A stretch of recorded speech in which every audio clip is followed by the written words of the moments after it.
Um, Recording in progress.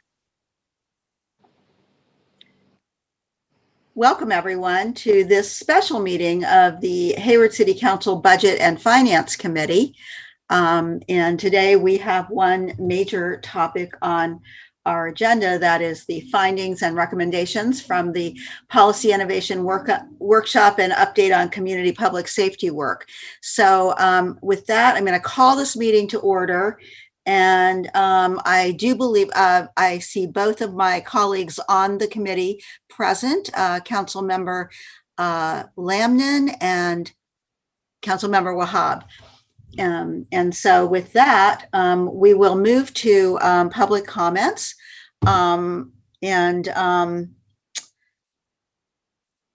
Madam City Clerk, do we have, I would invite you, I guess is our City Clerk here or a representative of her office?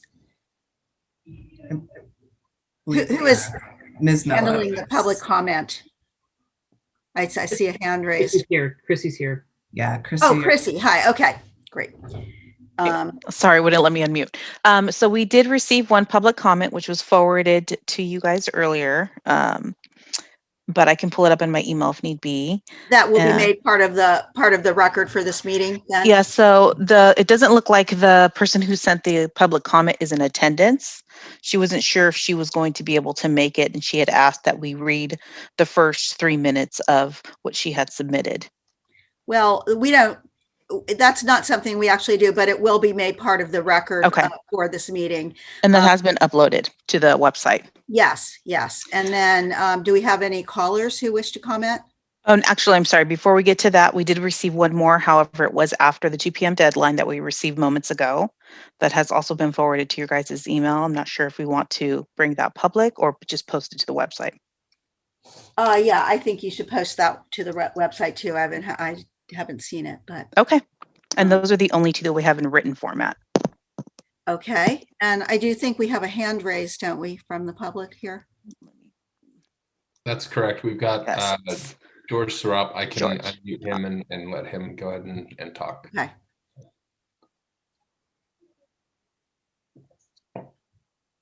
So George. Hello. Yep. Can folks hear me? Yes. Great. Good evening, everyone. My name is George Syrup. I'm a member of the Hayward Community Coalition, also known as Hey Coco. I'm calling first to offer my sincere gratitude to city staff who were given the impossible task of facilitating the policy innovation workshops at a breakneck pace.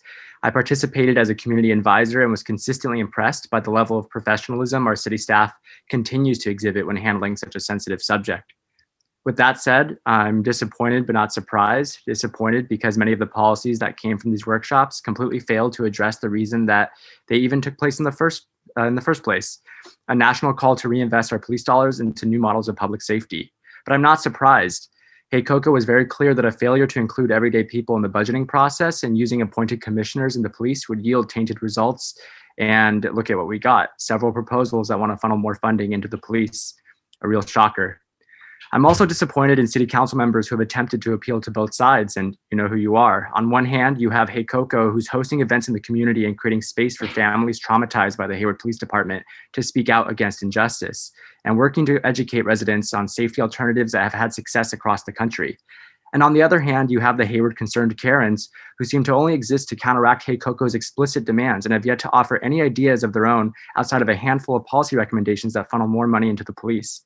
To act as if both viewpoints have equal merit when my fellow organizers have had their family members taken from them is utterly insulting and demonstrates a lack of leadership in the absence of a moral backbone. Hey Coco has 4 clear demands. We want to fund a mental health crisis response team. We want to move Hayward's 911 call center away from the police department. And we want to double the funds addressing homelessness and housing affordability. And we want to create a Hayward Social Services Department. And we would like for these funds to be allocated from the police and or using stimulus funds if possible. I hope these topics come up for discussion tonight. I think the demands are very clear, and I know that the budget is in progress and by no means final. I am asking for City Council to take the appropriate action tonight. Thank you.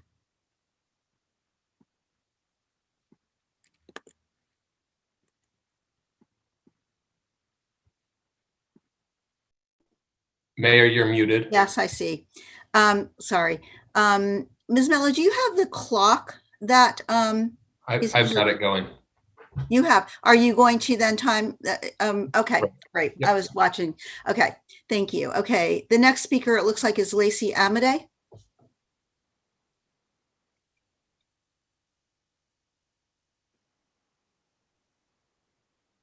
Staff.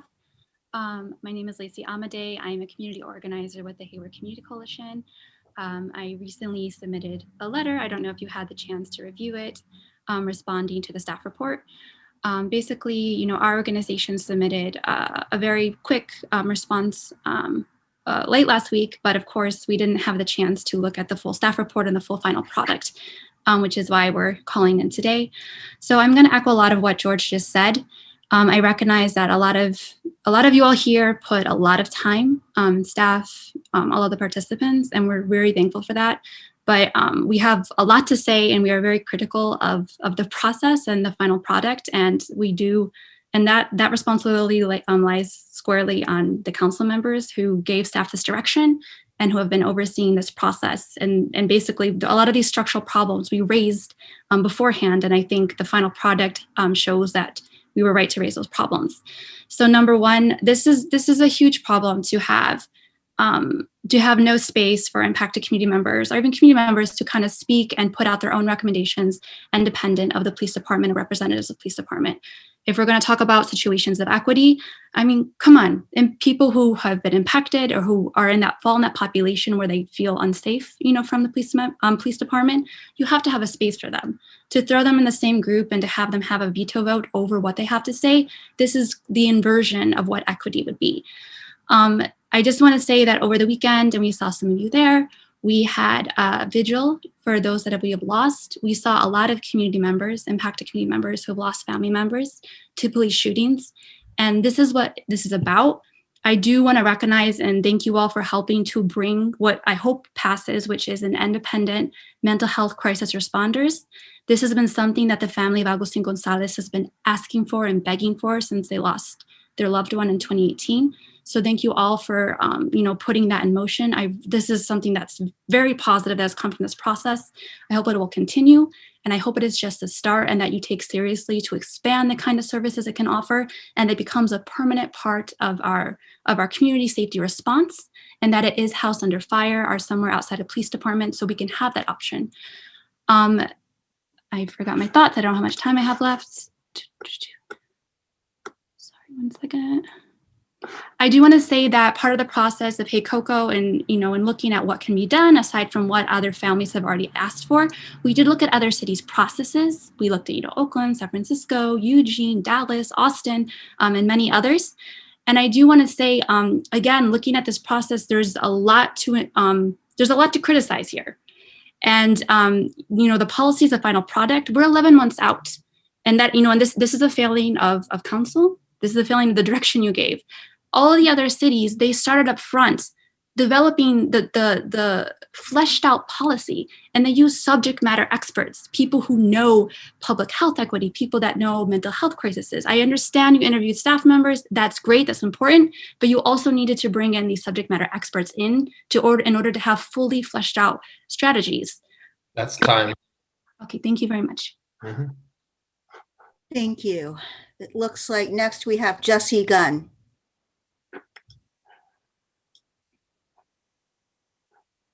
Hello, can you hear me?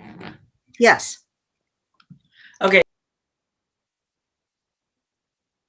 We're not hearing you now. I think you muted yourself. Okay, can you hear me now? Yes. Okay, good.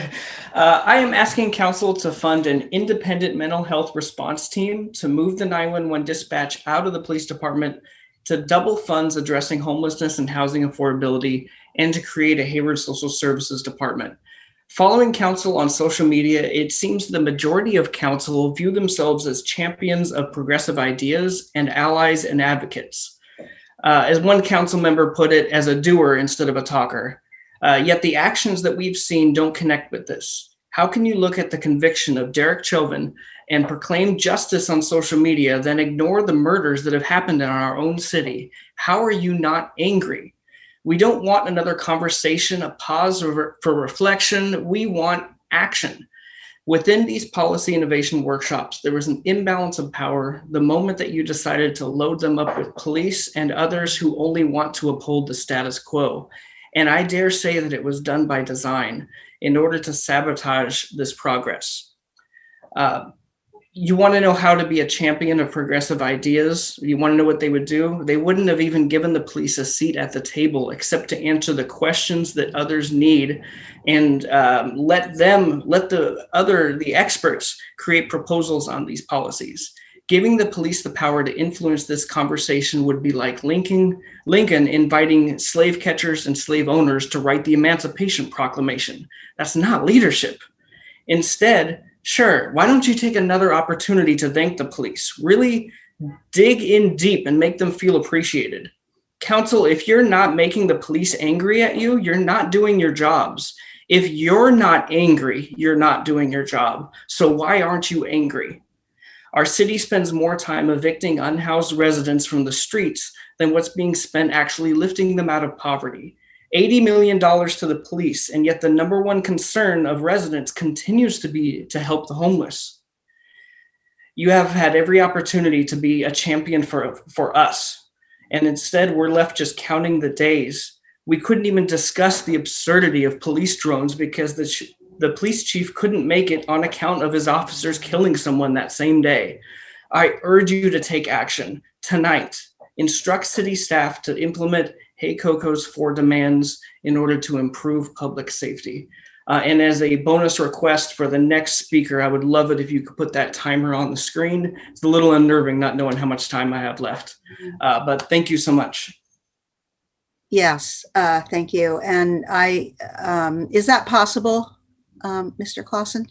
I don't think so. I don't have the technology to do that. My apologies. We don't have the city clerk's slides. We just have a phone timer. All right. Justin, maybe could you hold up a 1 when it's 1 minute left? Sure. Yeah. Yep. That would be good. Thank you, Councilmember Lamb. Okay. It looks like next we have the Hayward Community Coalition, a speaker from the Hayward Community Coalition. Oh, hello. Yes. This is Alexis Villalobos, co-chair of the Hayward Community Coalition, or Hey Coco. Can you hear me? Yeah. So thank you, commissioners, staff, council members, mayor, for all being here. This is a really important night. After nearly a year of organizing for this, Hey Coco is excited to see the city take its first steps towards making the budget and policy changes needed for true public safety in Hayward. The solutions proposed by the policy innovation teams are the first time the city will consider nonviolent care first response models demanded as early as 2018 by the family of Augie Gonzalez.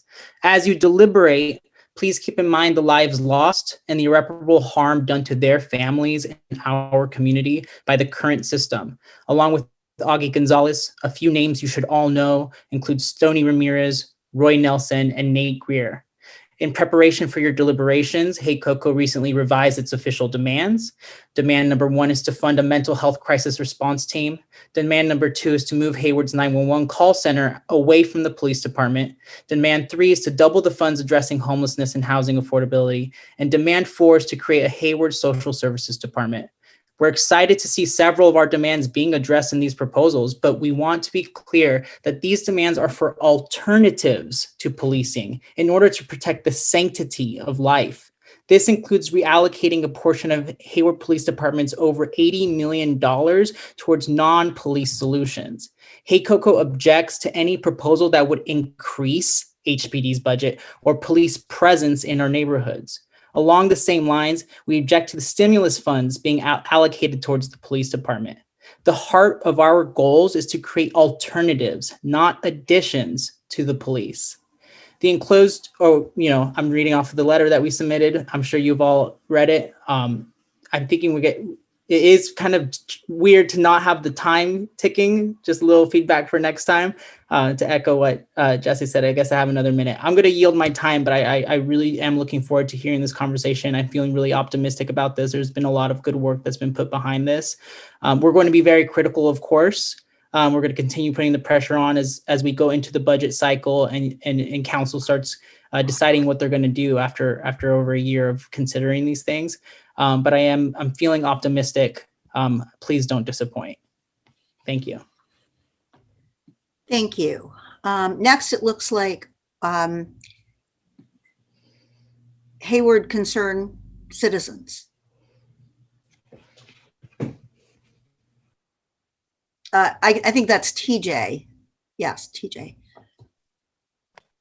Good evening, Council and Hey Coco. I'm TJ with Hayward Concerned Citizens. Caring about public safety for all is not being a Karen, but harassing other groups and council is being a bully. It's time to start thinking about more people than just one group and its demands. Thank you. Thank you. Next, we have Robert Hafner.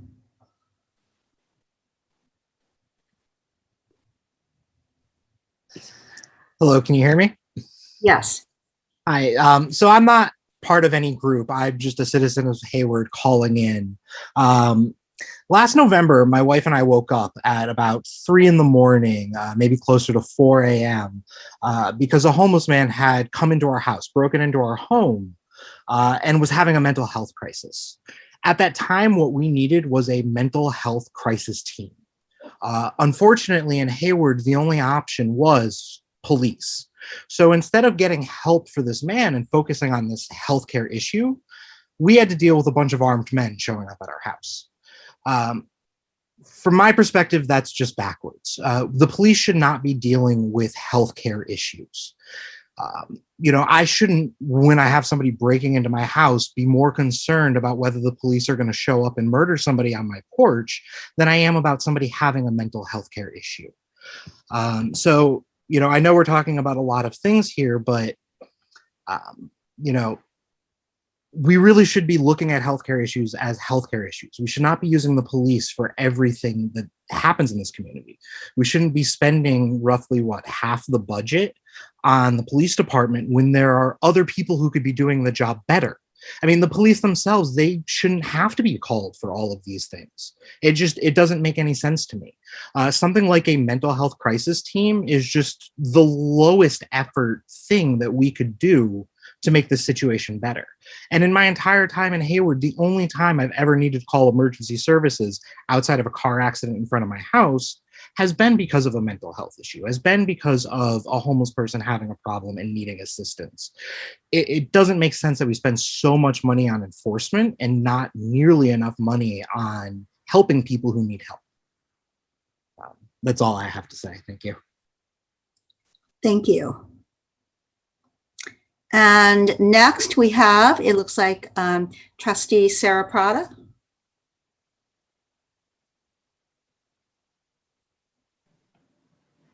Good evening. Can you hear me? Yes. Hi. I called in as a fellow elected official because I saw that my organization, my group, Hayward Unified, was mentioned several times in this report, and which was shocking because our school board recently expelled city staff because of the concerns about systemic racism that the city ignored. What makes you think that we would invite them back in to teach our students about racism? Frankly, I'm in shock about the audacity to focus on children when they're the ones with the most concerns and the need to be protected. How did you guys even think this would be a good idea without talking to anybody from the board? As an elected official, I sympathize with you because this report was disappointing. I feel like you were let down by your staff, but now is the time for you to step up because this process clearly isn't enough to get anything done. And I'm just really, really disappointed.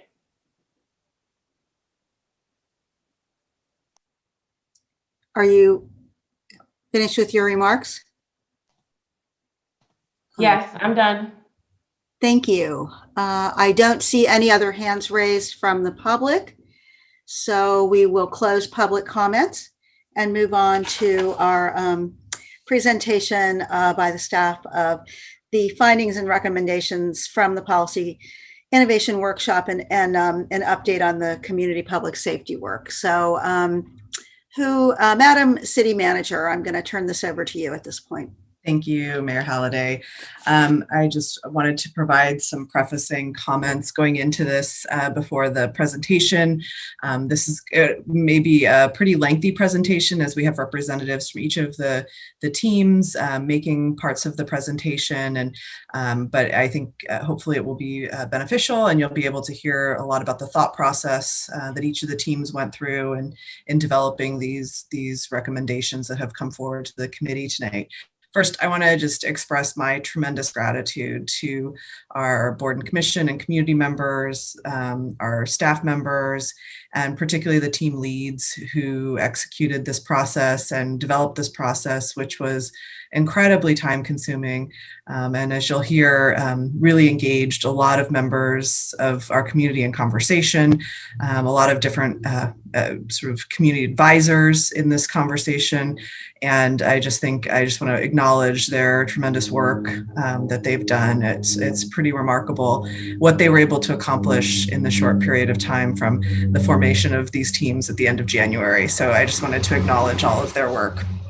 I just also wanted to, we'll go through it a little bit in the presentation, but just remembering sort of framing the lean innovation process, which relies on deep empathy and listening as a foundation, and really sort of starting there, sort of listening to the individuals in our community and amongst the staff organization who might be impacted by the various themes that came out of the community conversations and the survey that was done last year. From there, each of the teams takes those empathy interviews and develops sort of a key stakeholder, the person who's most impacted by a particular problem or an issue. And then from there develops a problem statement and then potential solutions that could be experimented with and turned into pilot programs. And I think those of you will remember the last time we talked about this process, the goal is to fall in love with the problem and not the solution, and really to look at solutions that will make a difference from the empathy interviews and the concerns that we heard expressed. I do want to acknowledge that, as was mentioned by several community members, that the process couldn't realistically cover all of the issues that were raised in the surveys, the outreach work that was done last year, but that there will be obviously further work in this process. And I just, for example, developing a 311 system as an alternative to 911 was a topic that came up a lot last year. And, as you'll see in one of the recommendations, an evaluation of dispatch and sort of a reconfiguration of what dispatch might look like is one of the recommended ideas. And I think 311 is sort of encompassed under that umbrella of let's explore dispatch. We've heard issues and concerns with how calls are routed and making sure that we're looking at that. So I just want to acknowledge that you might not see every issue that has been raised over the past year and a half or past year in these recommendations, but there is still ample opportunity to explore other ideas as we continue to go through this process. I also just want to highlight that no projects that were surfaced during the process were taken off the list. And so the list that you are seeing is a comprehensive list of the ideas that were brought forward by the various members of the teams. We do recognize that there were a lot of differing opinions in the groups. And so the projects that rose to the top of the priority lists were those that received consensus among the team members. And I think the team leads tried to do a good job of helping facilitate those discussions and making sure to capture and acknowledge all of the ideas that did surface during the process. I think there were some that rose higher on the priority list based on the feedback we heard from the empathy interviews and the problems that needed to be addressed. I just also want to acknowledge this is, I think, the first step in a series of next steps that will happen towards action, and that there is a lot more work to come. These are not fully developed solutions that you see today before you, but is a list of recommendations that hopefully the council will be able to take action on to direct staff to move forward with further work. There's still a lot of work to be done around these, a lot of further exploration, and we are absolutely committed to continued community engagement during that implementation process. And I want to just acknowledge that if anyone is interested in being involved in that further work, sorry, I'm going to sneeze. We would welcome additional public participation, and there is an email address that will come up on the PowerPoint later, community@hayward-ca.gov. So anyone who's interested in further work on this project is welcome to join those continued conversations. I also you'll hear more about next steps towards the end of this process, but you'll note that there are some preliminary cost estimates that have been identified for the project, some of the projects this evening, but that we have not finalized sort of what how we would fund those yet. And that is what will be coming back to the council on May 18th.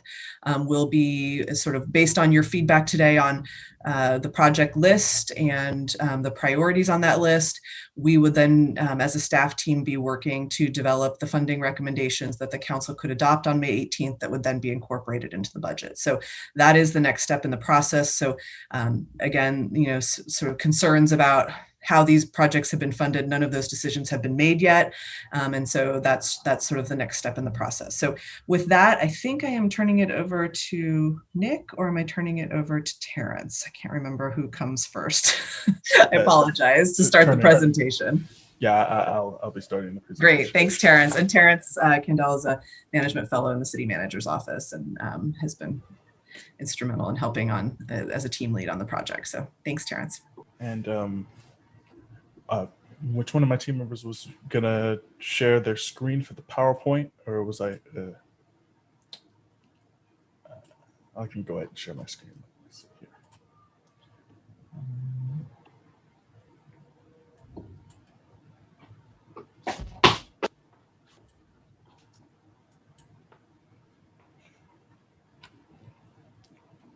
Okay, is that coming up? Yes. Okay, great. Okay, good evening, council members. My name is Terrence Kendall. I'm a management fellow in the city manager's office, and I will be providing you with the introduction and overview of tonight's presentation on the Public Safety Policy Innovation Workshop and an update on the community public safety work. First, I'd like to give my sincerest appreciation to community members and workshop participants who worked so tirelessly to bring you tonight's findings. A brief overview of tonight's presentation. We will be providing the background for the workshop, followed by an overview of the workshop process, presentations from each team on their findings and proposed solutions, followed by a list of projects listed in the staff report and analysis by staff, and then the workshop next steps. So I have a timeline of the background. The murder of George Floyd in May 2020 and following national protests led to local conversations about race, police brutality, and public safety. Hayward community members expressed their concerns about Hayward's policing policies, services, and programs in light of 3 officer-involved shootings that occurred in the same time period. In July of the same year, the council directed staff to implement a community engagement project to better understand the community's feelings on public safety, race, and policing in Hayward. From August to October 2020, the staff worked with consultants and partnered with community members and organizations to survey over 1,700 community members for their thoughts on public safety and policing in Hayward, the results of which were presented to council on October 27th of the same year. Following the community conversations on public safety, an interdepartmental team of 20 staff analyzed the findings from the community and summarized common safety concerns, themes, and attitudes, the findings of which we will go through in this presentation. So before I review some of the findings, I'd also like to give a special thanks to the project-based learning faculty and staff, students of Chabot College, and the Cal City Space students who were invaluable in the community conversation survey process. From the responses, what we heard was that racism and homelessness were top safety concerns. Hayward's diversity and desire for the safety of everyone in the city is highly valued, and that there was a general satisfaction and feeling of safety when interacting with Hayward police. But a significant number of respondents reported negativity or ambivalence in their responses. Most of these concerns being HPD's level of responsiveness and a lack of trust of HPD due to systemic racism and intergenerational trauma concerning policing. A few other key themes we found. A majority of respondents did not support a police hiring freeze, equipment purchases, or freeze on spending on police facilities. And that close to 60% of respondents overall felt that the relationship between HPD and the community was positive. However, there is a significant disparity in responses from Black or African American participants, of whom only 48% reported that they believe the relationship with HPD was positive. Further, a majority of respondents supported reducing HPD's budget and reallocating them to community services using a participatory budgeting process. And quite significantly, 82% of respondents supported a 311 emergency hotline as an alternative to police response for calls concerning homelessness and people suffering from a mental health crisis.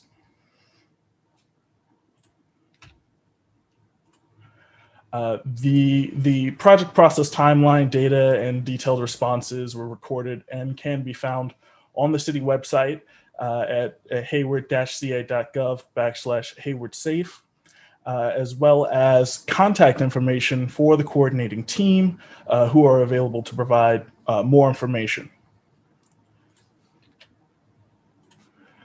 So the Policy Innovation Workshop came about after analyzing these results and recognizing that this work is a part of our commitment to continued racial equity work. The workshop was formed with the purpose of getting direct input from community members on policing and public safety and providing them with tools and resources to do a deep dive into the survey results. The process for the workshop was modeled after the Lean Innovation process, and the city and city staff worked with consultants from Pause for Change and Circle Up to lead facilitation, planning, and Lean Innovation training for participants. The goal of the workshop is to develop recommendations and pilot programs to be funded as a part of the fiscal year 2022 budget.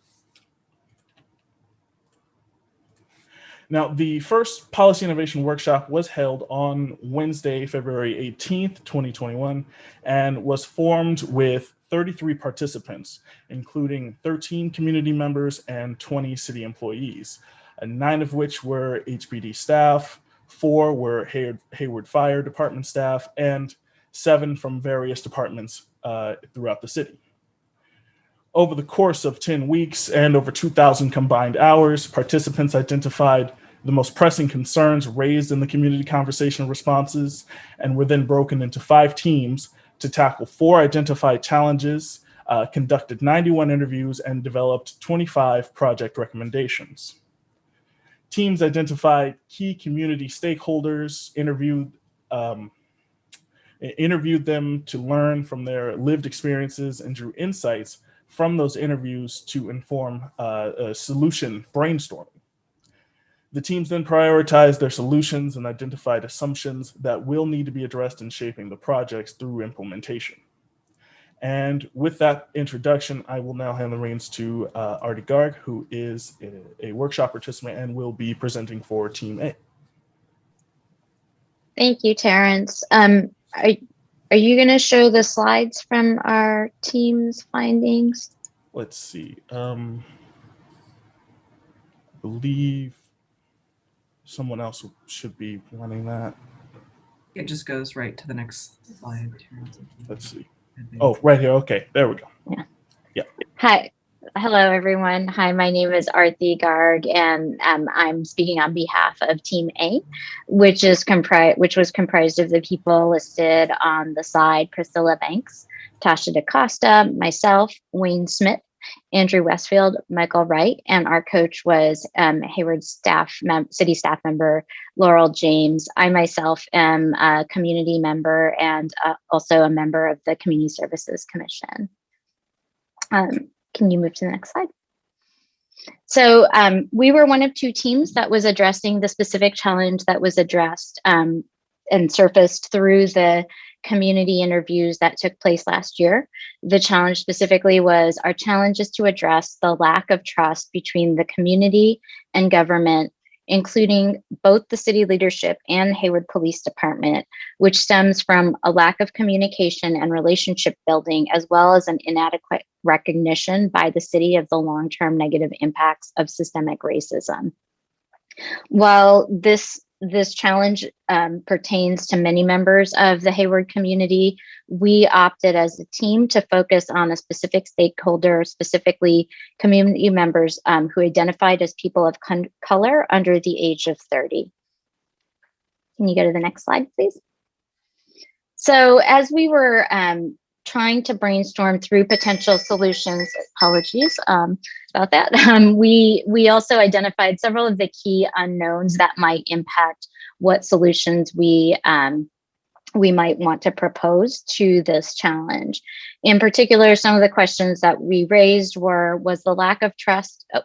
Was the lack of trust due to specific incidences that occurred within the city of Hayward, or were they based on a generalized perception?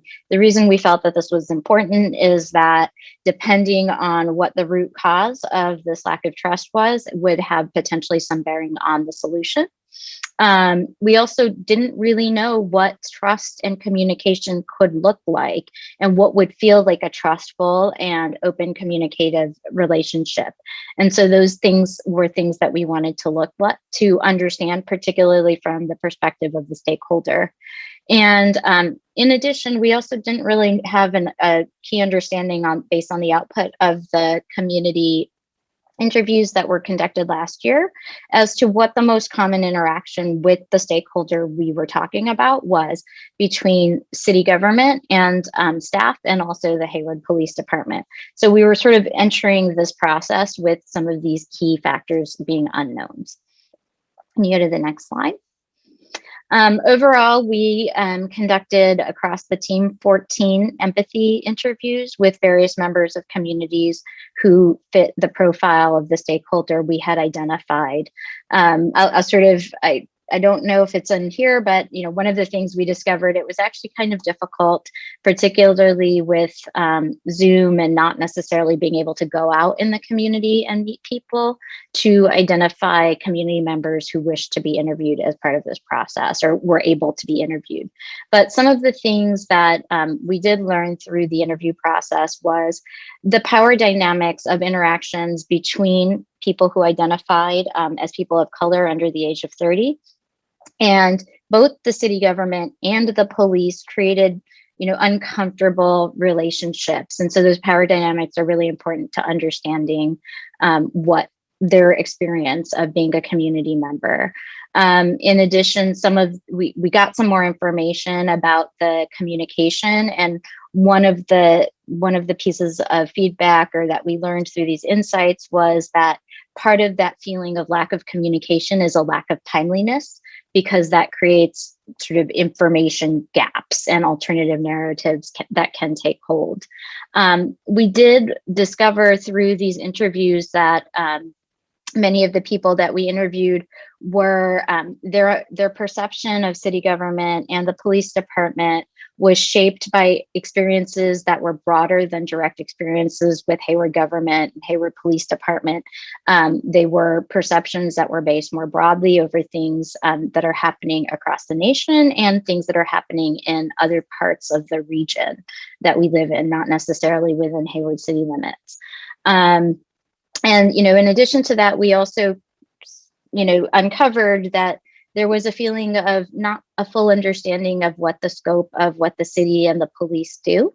and a strong willingness to maybe explore what their current perceptions were, and consider alternative possibilities for what that relationship could look like. But in order to do that, our stakeholder felt that they really needed to be approached and treated with mutual respect, and they wanted to feel respected by the city and the police department. Can we go to the next slide? So through this process, as we brainstormed on some of the options we could propose to address this challenge, one of the solutions that bubbled up to the surface was to establish a working group that was primarily composed of young community members of color that would work jointly with HPD to review and co-create their training curriculum so that it could be more, so the department could be more responsive to community needs and what they value out of community safety. Some of the assumptions that would underlie this that need to be further vetted are whether this is actually a solution that the stakeholder group we've identified would want to participate in it. Would doing training actually change behavior, or even if it was training that was jointly developed by community members? And then there are some practical considerations given that there are legal and standards that police departments need to adhere to, and how we could reconcile those two. So next slide. So yeah, that is the solution. I guess I want to add one thing is that the proposed solution, it came out of a broader conversation about how could we move to a more community-based and restorative justice model of community safety. And this was one of the concrete proposals that we felt potentially could be implemented in the near term, but it was part of a broader umbrella of reforms we thought could be considered and implemented. Thank you. Before we move on, can I ask the mayor, are we going to go through all of this, or are we going to review by team A product, team B product, so forth? It's a lot to absorb, and I kind of want the commissioner to be able to respond to questions. You raise a good point here, and I'm wondering if we have 5 teams, I believe. So it's not that we're seeing this for the first time. I would assume everyone on the committee has read the information that was given to us ahead of time. So I think I would prefer to let staff go. Our goal was to get our goal is to get through kind of, I think, all of the team presentations, because there is some overlap between the teams, and then answer questions at the end, but we're happy to do whatever the committee wants to do. I think we're going to go through the presentation. I mean, I have my comments and any questions I had, the team is recommending that we Councilmember Lambden, do you have a preference here? Yeah, I would prefer to complete the presentation and just, ask the questions at the end. Okay. Thank you. So let's proceed. And then in regards to public comments, are we going to do it all in one shot, right? 3 minutes or 2 minutes? We have had public comments. So after presenting this item, we will not have any. No. At committee, public comments come before. Yeah. We have committee member announcements, but yeah. Yeah, the public comments were, at the beginning. However, considering that so many people are interested in this, I just wanted to see what they would want, but okay. Well, this is a committee and this will come to council, so. Okay, so let's go ahead with, looks like Team B. All right, and the presenter for Team B will be participant and Personnel Commissioner Denise Thompson.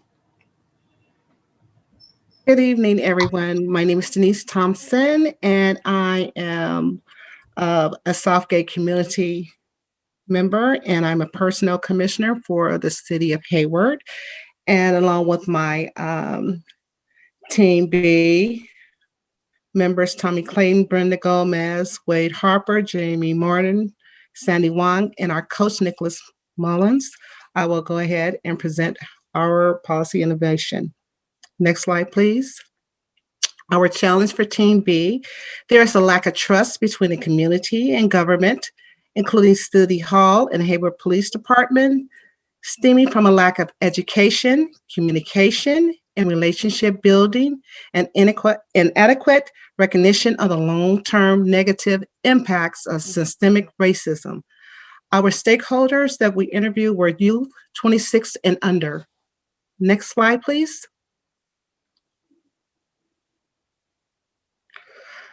Collectively, our team came up with the key unknowns. The first one was, what are the preferred ways youth would like to be communicated by, and how do we better engage them?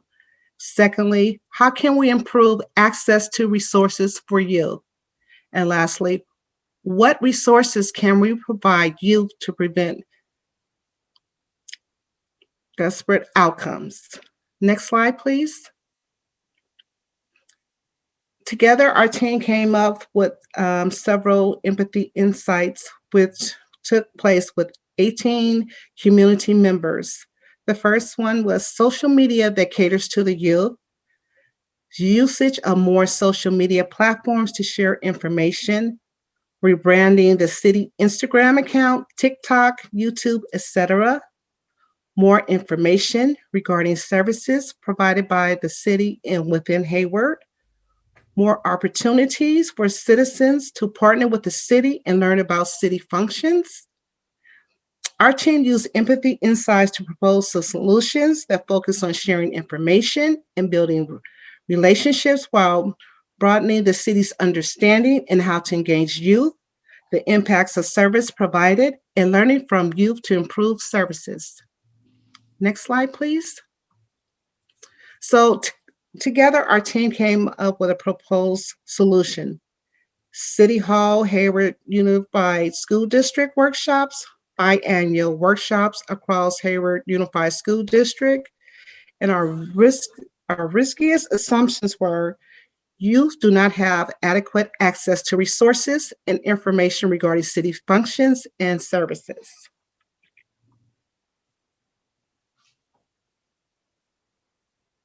And our second proposed solution was internship program with community media relations team. The riskiest assumptions, youth have access to the necessary technology to access social media platforms and accounts to engage with the content. And these are the findings from our follow-up interviews.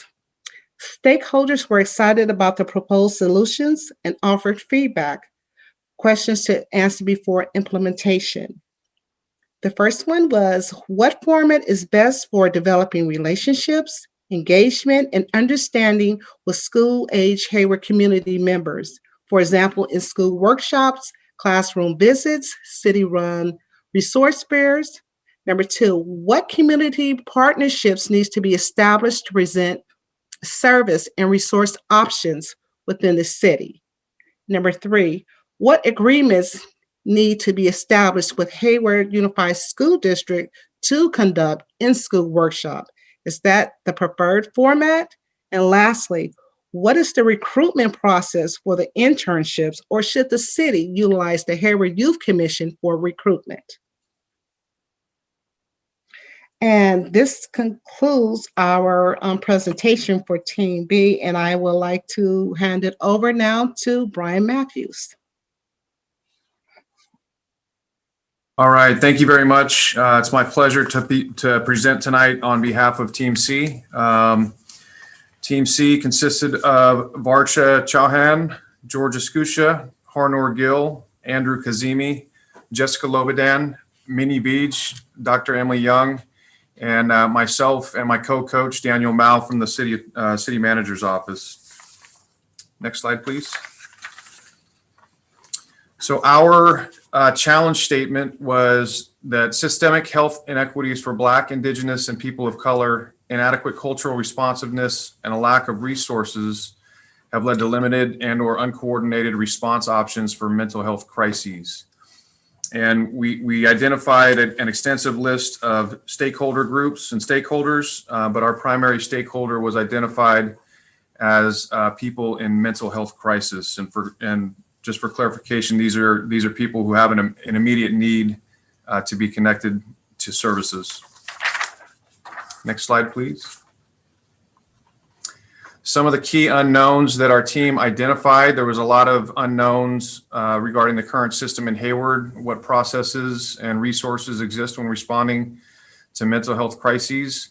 And along with that, we had a lot of discussion about some of the gaps that exist. So not only what is in place, but where is there lacking services. And then we also discussed what the experience of people in acute mental health crisis was. What are the options for partnerships and working across systems, since many of the services that are provided come from the county and not from the city. Next slide, please. So just to cite some of the challenges that we faced, again, being in the midst of a pandemic and having limited ability to get out and connect with community members, we did conduct some empathy interviews. The team wanted to learn more about stakeholder experiences from those who have directly or indirectly been impacted by a mental health crisis. And so we interviewed a total of 14 community members.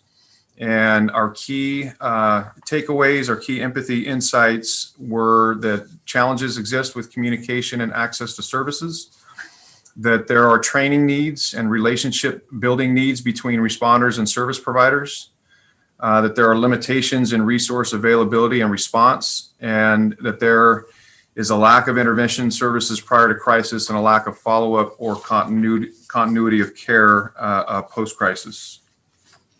Next slide, please.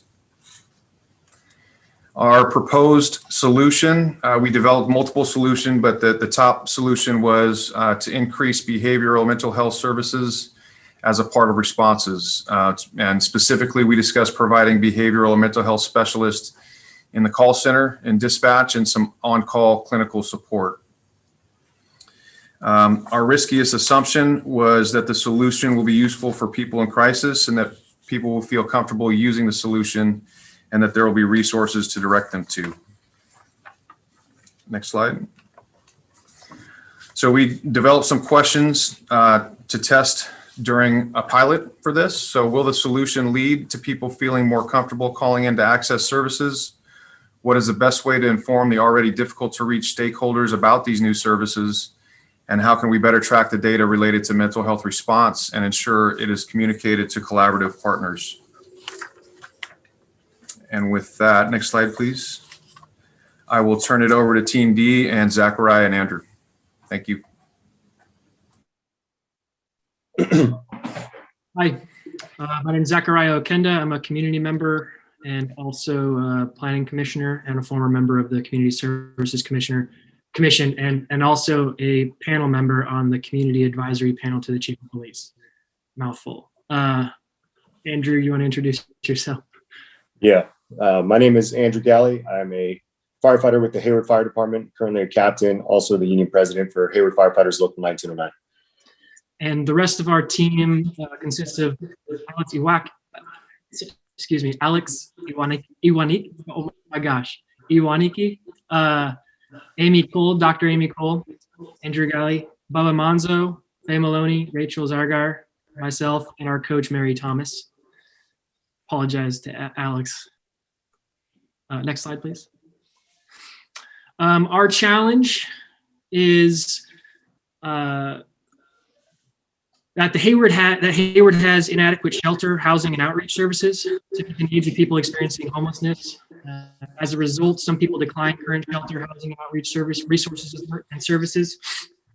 These challenges are especially burdensome for people that have experienced systemic inequities, including economic dislocation, incarceration, and other traumas, disproportionately impacting community members who are Black, Indigenous, and people of color.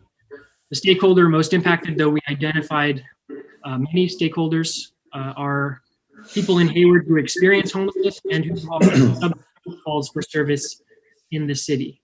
Next slide. Thank you. Our key unknowns were, what are the reasons that our identified stakeholder, people who are experiencing homelessness and who are the subject of calls for service, why may they not use services that are offered? What services and resources does the stakeholder need or prioritize? What has been the stakeholder's experience when interacting with city staff or service providers during service calls?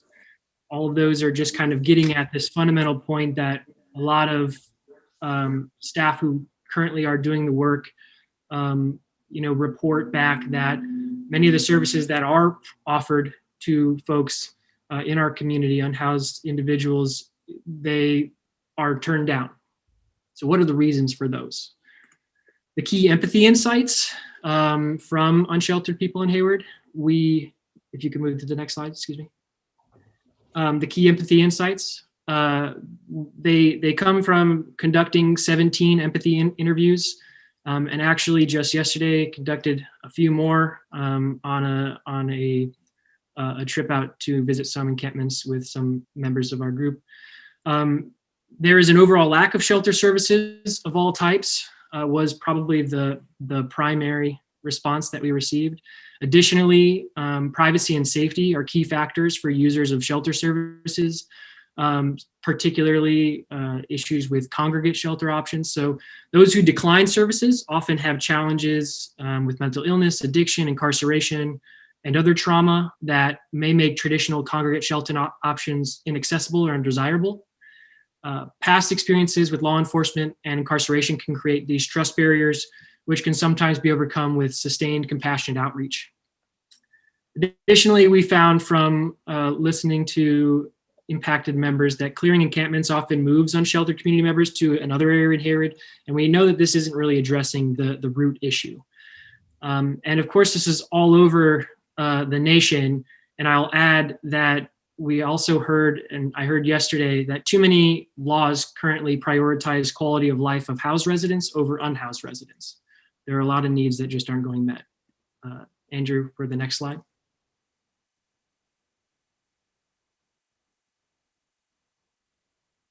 So we interviewed staff and businesses, and some of the key takeaways that we got from that were that the encampments and related issues have a tremendous emotional impact on staff, businesses, and neighbors. Staff had put many hours into creating a multi-departmental work group to develop humane responses to homeless encampments during COVID-19. First responders often don't know what shelter services are available, so it's difficult to make referrals in real time during a service call. Fire personnel are interested in coordination of an app. Some unsheltered community members experience repeat calls for service, and the County CAT team requires police presence during the response for safety of their employees. Staff safety for them is a priority when piloting an alternative response model in the city. Staff has expressed the need to continue to build and maintain working relationships with the county's behavioral health department to advocate for more resources focused in Hayward. Next slide. So our first solution, proposed solution, after obviously brainstorming a lot of different problems and possibilities, we had three that rose to the top that our group decided we would put forward. This first one essentially adopts support for the Let's House Hayward plan that has been already presented to council in the last few weeks. We just suggest in particular considering options that accommodate those who decline typical services. That would include the safe parking or sanctioned encampment sites, and those who prioritize privacy for whatever reason, such as which we find folks are more open to something like the hotel annex, which provides privacy versus a congregate shelter setting where people are all sort of in the same room. And then finally, we want to pair any additional shelter or housing options with trusted, sustained outreach support through nonprofit providers. We already are working with some. BACS, Bay Area Community Services, has been doing work in our NAV center, and the internal sort of staff team has been developing a pretty strong relationship with them at this point. The condition for success would essentially be that these individuals will accept those new sheltering or housing solutions and actually move to those sanctioned locations or shelter and housing options. And then, of course, the issue here is also funding. Next, and Andrew will take this slide. All right. So an additional solution is that we pilot a 12-month mobile mental health response team to respond to all nonviolent calls for service and conduct follow-ups for individuals who were recently discharged from emergency room or hospitals. This team will have one community paramedic, one behavioral health clinician, and one community counselor. And the community counselor will be someone who's experienced what the individuals who are calling for service have experienced. The community paramedic is an additional 200 hours on top of the current paramedic training that we go through in the fire department. They'll be able to do follow-up care that a normal paramedic doesn't have the scope of practice to do when a patient is discharged from the hospital. We felt as a team that it's crucial that we don't just respond to patients experiencing a behavioral health emergency one time and just drop them off at a facility, but that we do follow-up care to make sure that they continue to get the resources that they need so that they don't have to have a continued repeat response from this mobile response health unit or from fire. Our riskiest assumption is that the stakeholder will accept support services and follow-up outreach, which aims to reduce HPD response, reduce incarceration, and increase trust generally with the city response. And I would also just like to add that there's a Denver STAR model we did research for. It's the Denver Support Team Assisted Response. Some examples of expected response codes that we've discussed in our group include just general assistance, calls for an intoxicated person, suicidal series, welfare checks, potentially like indecent exposure, trespass on warrant of a trespass, or even syringe disposal. Those have been used in another city. So just naming a few examples, and in particular, a progress report from that city found that in the 748 calls handled by the STAR van, the support team van, no calls required the assistance of police and no individuals were arrested. So they claim a 100% success rate in that model. Next slide, please, for that. Oh, sorry, go back. My apologies. Yes. So the final solution is a pilot placing a behavioral health clinician in the police department's district command unit for 12 months to respond with the unit during violent calls for service. For the public, the district command unit houses the community and neighborhood policing efforts. They are currently the unit that has developed extensive relationships with people experiencing homelessness. They were actually staff members that I went out with yesterday. And very clear, there's a sort of knowledge on a first name basis with a lot of folks. The riskiest assumption for this is that the stakeholder will be more likely to respond positively, feeling supported, safe, and trusting with the clinician on site and available. I want to just share really quickly that the LA County Sheriff's Department's mental health evaluation team is a very similar proposal to this. They had a deputy and a clinician, a licensed mental health provider. And from their progress report for 2019, we found that over 671 use of force incidents that officers would have participated in were averted because of mental health provider on scene. This saved obviously a great deal of injury, potential death, and lots of additional costs to the city. Also, that report, and finally, that report found that at least 4 incidents resulted in the police not killing an individual who wielded a dangerous weapon because the MET team was on scene. And in addition to that, 4 additional incidents where there was typically a suicide by cop sort of situation, for lack of a better word, did not occur because of that team's intervention before patrol arrived. So there are clear evidence-based supports for this policy. Thank you. That's the end of this presentation. Okay, and for Team E, we will have Eric Vollmer of Fire Department and a participant in the workshop. Go ahead and present for Team E. Good evening, everybody. I want to thank the committee and the community members who were on the call tonight, and also all the community members who sat down for interviews with us to help us get an understanding of this problem and just be a part of active government. So my team was Ricardo Prada, Linda Moore, myself, Nicole Grucky, Marcus Martinez, Heather Costa, Libby Ledesma, and then our coaches, I had co-coaches of Monica Davis and Rosalinda Romero. So thank you to all of them also for the hard work. Next slide, please.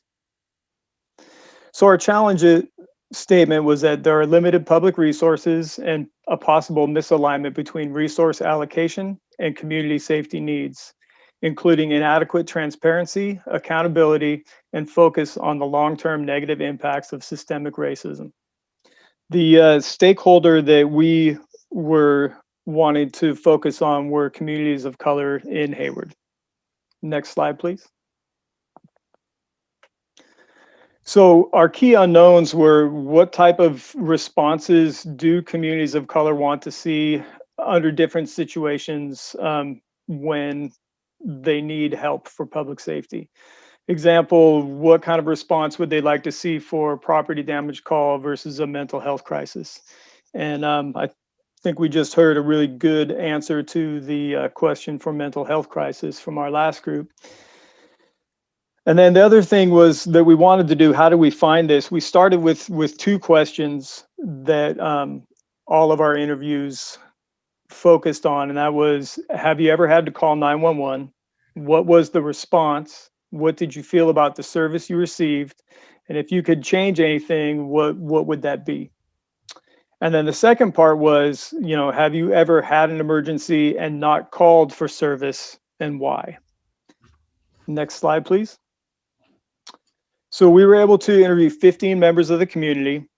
And one of the things that we found, the one thing we found that was overarching with many of these community members was when non-violent property crimes occur, residents are asked to complete a form online or make a report over the phone, and that there's very little to no direct follow-up with the resident on the issue from a member of an employee of the city. So what that led to was the victim of the crime feeling left powerless, unheard, and that nothing was going to be done. The residents felt upset over the total lack of response to property crimes in general, and they expressed that a safe community can be achieved through basic presence and response in neighborhoods. Next slide, please. So the proposed solution that our team came up with for a pilot study was using unarmed community service officers to respond to cold calls such as vehicle break-ins and property damage. And then they would go to the scene and actually take a report in person and actually listen to the concerns of the resident and take on the issue of actually doing the paperwork themselves rather than having the community member have to do that online or go over it through a phone call. Our riskiest assumptions were that people will experience a positive response time and that they're going to respond accordingly in an online survey. And basically by that meaning that having a community service officer come out will be enough to, will be an appropriate response.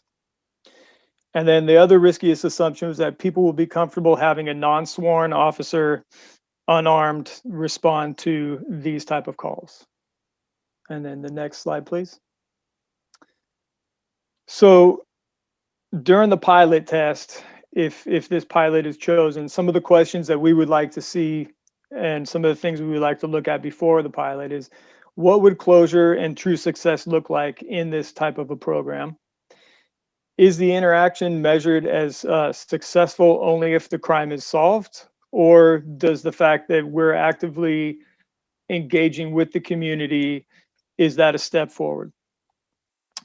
And then one of the things that we all wanted to see was that there may be a restorative justice piece as an option for closure if and when the crime is solved, because we don't want to end up with more incarcerations.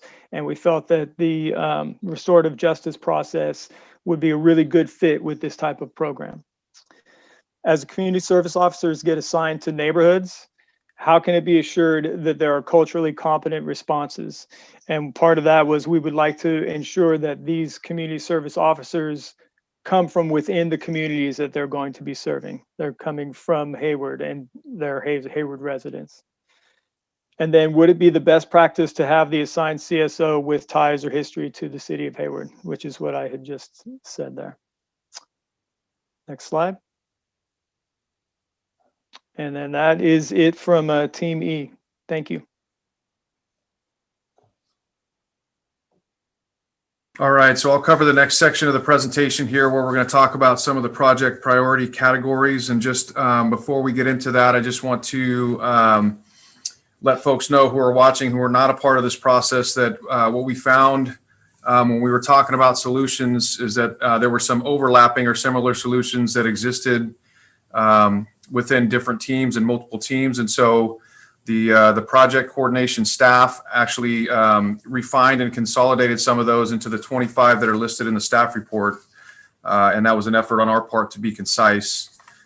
So there are 4 identified priority categories. There are, I believe, 9 items that are listed in the first, which is for immediate implementation. So the goal would be to launch pilots within the next 6 months. So those are top priority projects that were determined by the project teams. The next section includes projects that are currently underway within the city and ready for immediate implementation. So these are already included in city work plans, are already scheduled for implementation in the next fiscal year, and they are independent of this process, but are referenced in the staff report because we want to make sure that council knows that that work is going on. There are some solutions listed in midterm implementation. So launching pilots in the next 12 to 18 months. So these are projects that are slightly lower in priority and have been designated for implementation the following fiscal year. And then the last category includes solutions that need additional research and review. So the recommendation would be to revisit those in 12 months. And that's primarily because the projects were recommended by individual team members and may not have had full team consensus. Next slide, please. I won't go into detail about each one of these solutions just in the interest of time, but there was an attachment that was included in the package that went to council. So, and the attachment has a little bit more of a description of each solution, cost, connection to community input, et cetera. So that is available for reference. So for the immediate implementation category, this covers new models of public safety response, specifically regarding mental and behavioral health. We talked a lot about the dispatch center and how calls for service come in and how they are triaged. And so the first recommendation would be to conduct a dispatch needs assessment and capacity improvement. The next would be a mobile mental health response team, which we discussed. District command behavioral health clinician, a person assigned to that particular unit. The development of a behavioral or mental health coordinator position within the city. In terms of new models of public safety response for homelessness, expand shelter options and outreach, and that coincides with the Let's House Hayward strategic plan. Next slide, please. Again, for immediate implementation for nonviolent property crimes, we just heard about community service officers responding to those to investigate, and then creating some community internships with the intent of getting folks interested in law enforcement as a profession. In terms of community relationships, a neighborhood participatory budgeting. And then in terms of transparency and accountability, creating an HPD training curriculum work group with the community. Next slide, please. So the next 4 projects or solutions are those that are currently underway. So these are things that were already going on and independent of this lean innovation process. So for transparency and accountability, the development of traffic stop software, that's actually part of our strategic roadmap project, but it's also part of legislation that went into effect in 2018 that requires a collection of demographic data related to traffic stops. And so that will go live in January of 22, if not before. Equity analysis of the city's social media policies, budget and CIP equity analysis, and introduction to racial equity, the role of government training. Next slide, please. For the midterm implementation, under community relationships, we have the city employee volunteer time, pilot youth outreach models, and community and media relations social media internships. And under transparency and accountability, community feedback and a complaint liaison, which would be a city position to accept complaints. Next slide, please.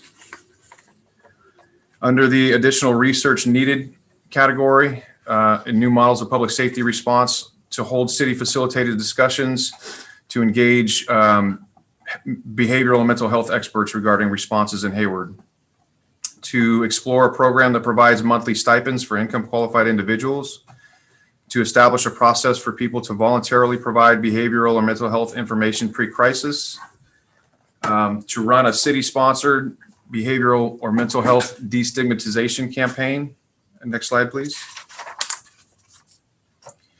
To communicate and map existing services or resources for community members, to explore the feasibility of a sales tax increase in Hayward with all funds allocated to community safety needs, and develop a long-term plan for a restorative or transformative justice public safety model here in Hayward. And then finally, under transparency and accountability, evaluate the community advisory panel and explore other community oversight models, such as a civilian auditing and investigations office. And with that, I'll turn it over to Nick. Hey everyone, my name is Nicholas Mullins. I'm a management analyst in the finance department, and I'll be covering the staff analysis of the proposals along with next steps. The staff analysis centered. Sorry to interrupt you. I think some people are having trouble maybe seeing the slides. Can we just unshare and reshare the screen quickly? Sorry.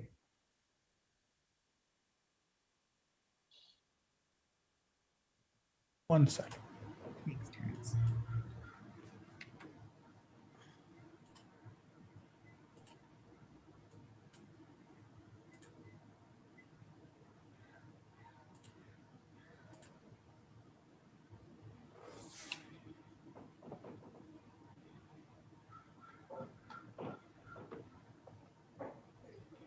Okay, is that coming through now? Yeah, I can see it. Okay. Yes, yep. The person who is having issues can see them now. So the staff analysis of the proposal centered around community responsiveness, racial equity analysis, cost, staffing, and accountability and success. The cost and staffing, as we discussed earlier, there are rough estimates of departments that will lead the solution implementation and the anticipated funds for staffing, contracting, equipment, and other needs. The racial equity analysis focused on providing context for the recommendations based on data from the public safety community conversations and community survey, which occurred last year, the HPD CALIA compliance review, the US Census and American Community Survey, and other sources that are noted in the data sheets.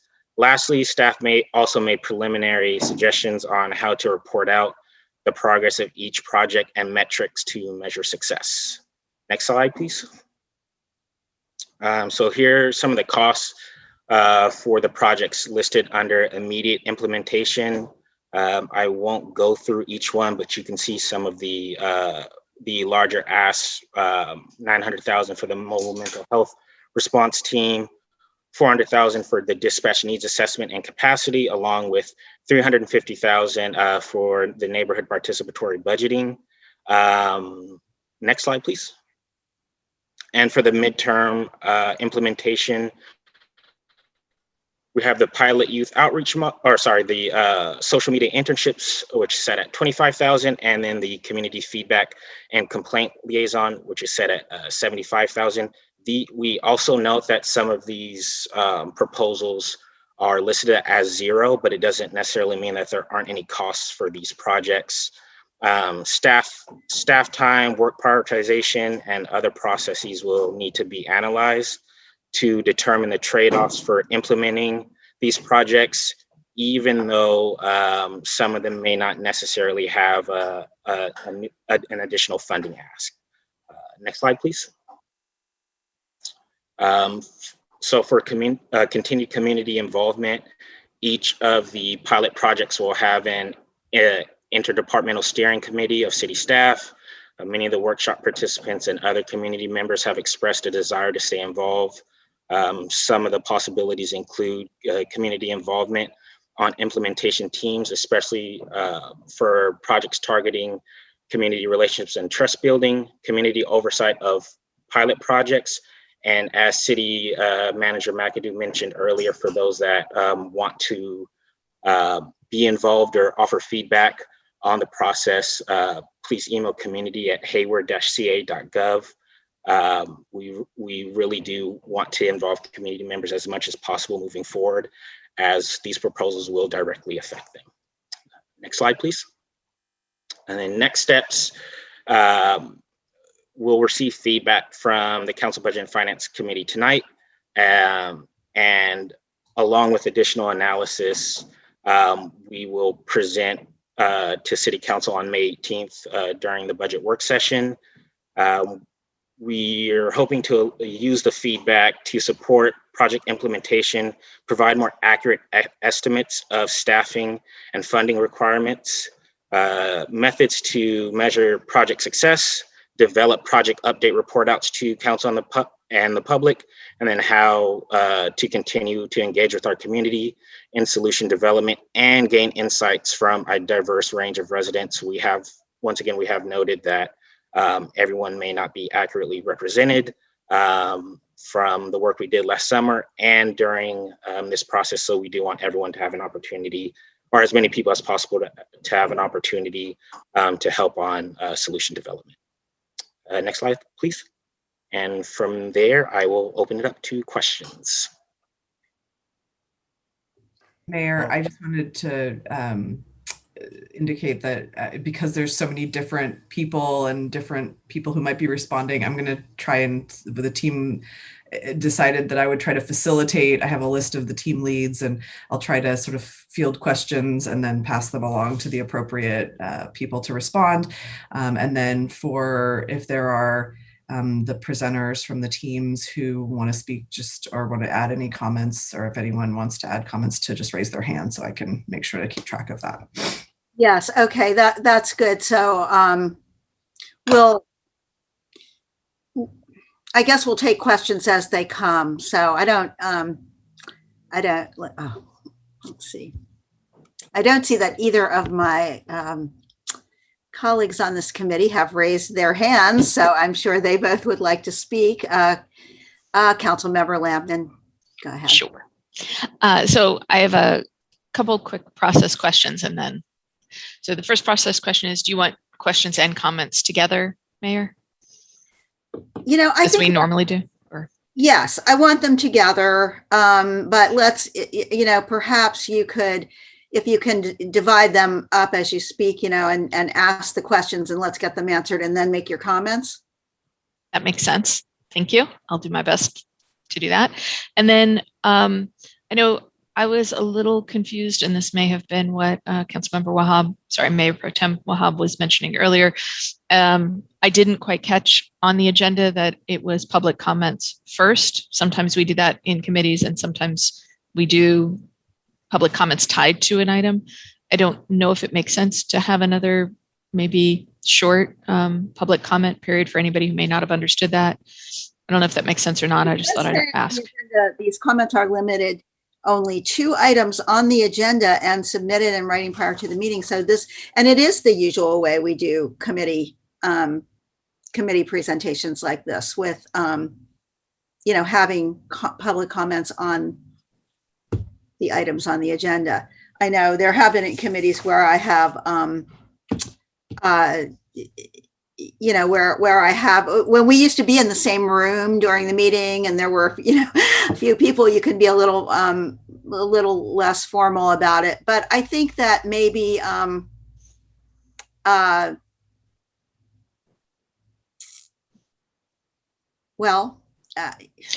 think I would like to go ahead with the council comments, and then, if people, I'm not seeing any hands raised from the public at the moment. So go ahead with your comments. Thank you. Okay, so I think the way that this makes sense for me, and if this doesn't make sense for other folks, let me know, is to just kind of go through the list of recommendations. So basically I'm looking at attachment 2 as a way to sort of tackle this. Lots of information and lots of places I could ask questions and give comments, but I'm thinking this may be the way to go about that. But I will try and keep comments at the end and just do questions first for the mayor's request. So first of all, I want to add my heartfelt thank you to the entire team for embracing this big task, for carrying the community's concerns forward, to digging deeper into them, to falling in love with the problem, to putting forward a set of recommendations that really worked hard to be responsive to those community concerns and needs in a very in-depth and thoughtful way. And I really appreciate all of your work. Thank you. All right, sorry, that was a comment, but I'll go back to questions now. I apologize. I just didn't want to forget to say it. So item 1 was dispatch. And I guess we're aware of some of the dispatch needs, hiring being a big piece there. And not sure if I'd like a little understanding of prioritizing sort of additional needs assessments there, rather than perhaps focusing on getting the positions filled, if that was part of the conversation. Okay, so now I'm gonna, I don't have the list of projects associated with teams. I'm printing it out as we speak, so I apologize. I'm not sure. So I think team C and D, and so Captain Matthews, I can speak a little bit to that, but Captain Matthews, did you want to jump in at all? Yeah, I can hopefully help clarify that. I know that a lot of the conversations that we had stemmed around how calls for service come in and how they get identified. And I think so in terms of the needs assessment and capacity improvements, there are questions around whether or not you could take existing staff and provide them with training that would get them into a place where, we would be comfortable with them doing emergency medical dispatching or doing, the triage of mental health and behavioral health calls for service, or would we need to bring additional staff in on top of existing staff to do that work? And so that's kind of the capacity piece. Is it adequately staffed now, or do we need to add to it?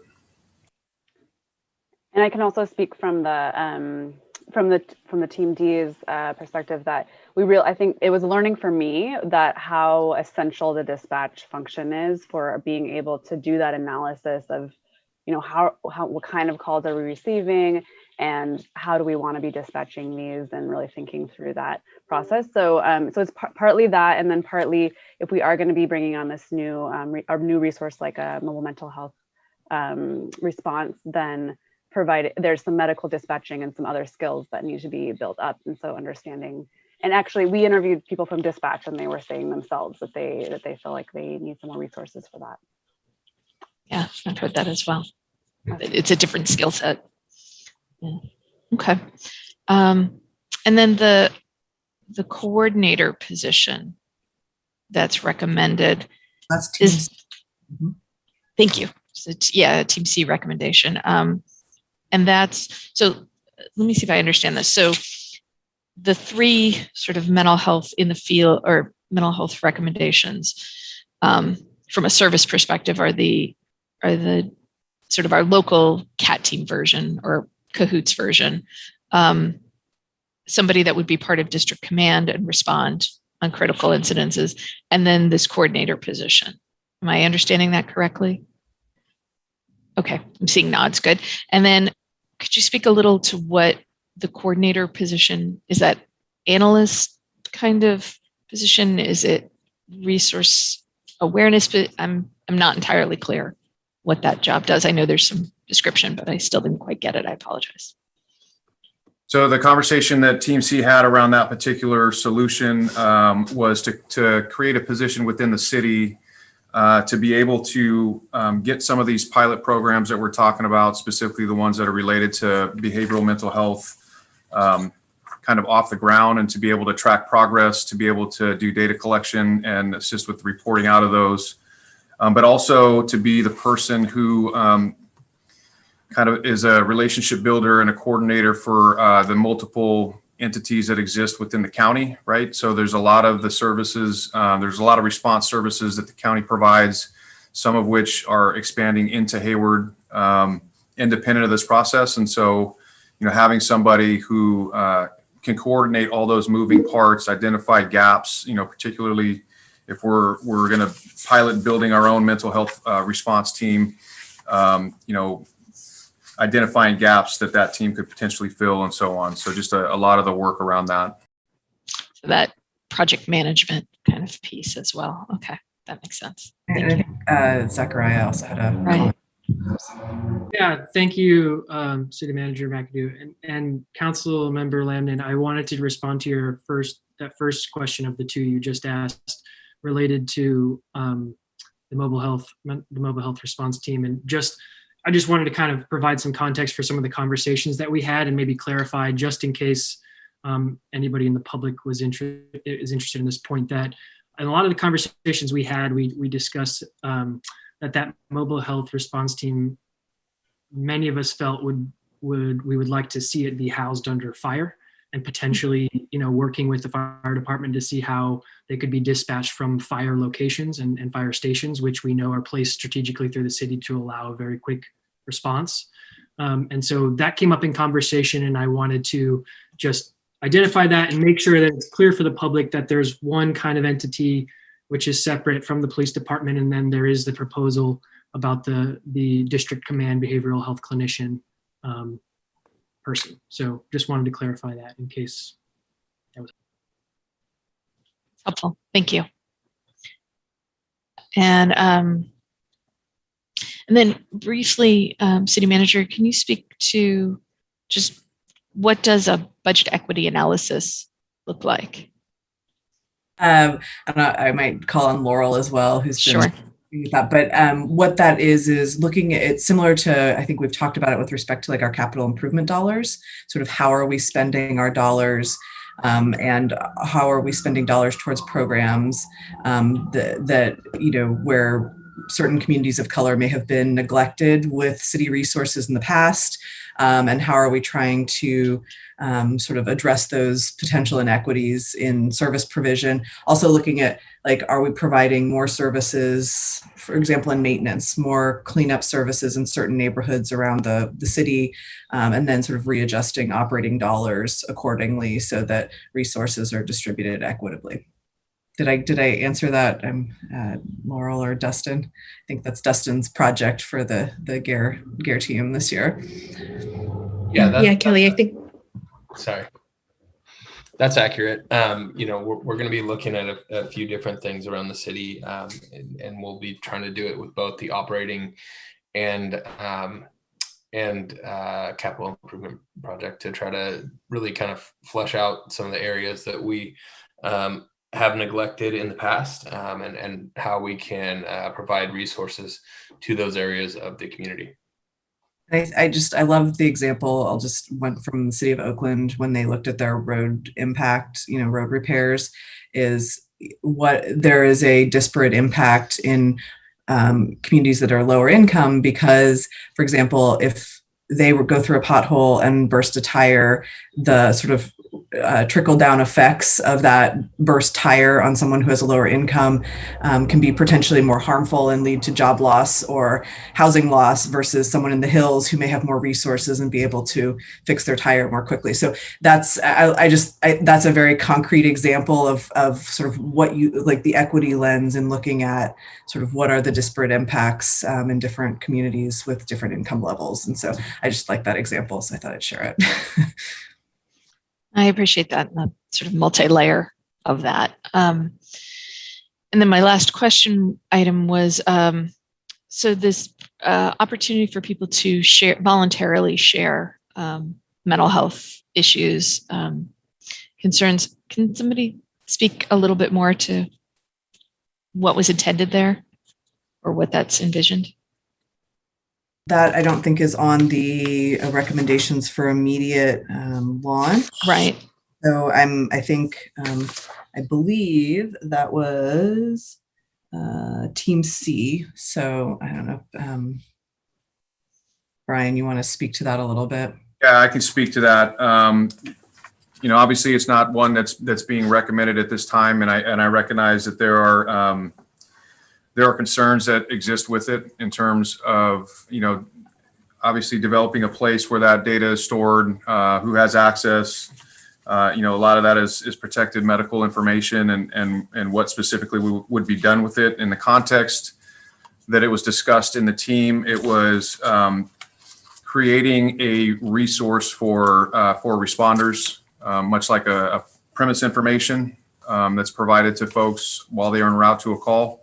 But again, based on the timeline that we were working under, and the other priority projects, that we identified, we didn't do any research into the feasibility of this or any further work on it. It was a solution that was presented, and so that's why it's included on the list here.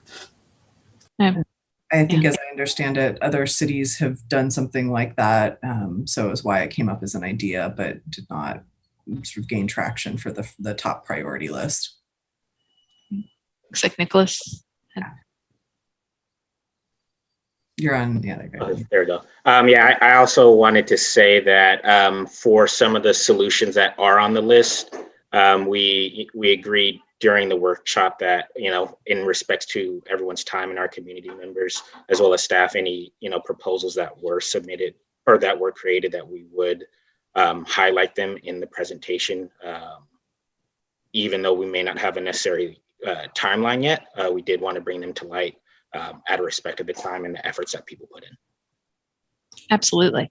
I appreciate that. I just wasn't entirely clear what was there. And certainly, okay. Thank you. It's helpful to know what that was. Okay. So should I go ahead with comments, Mayor?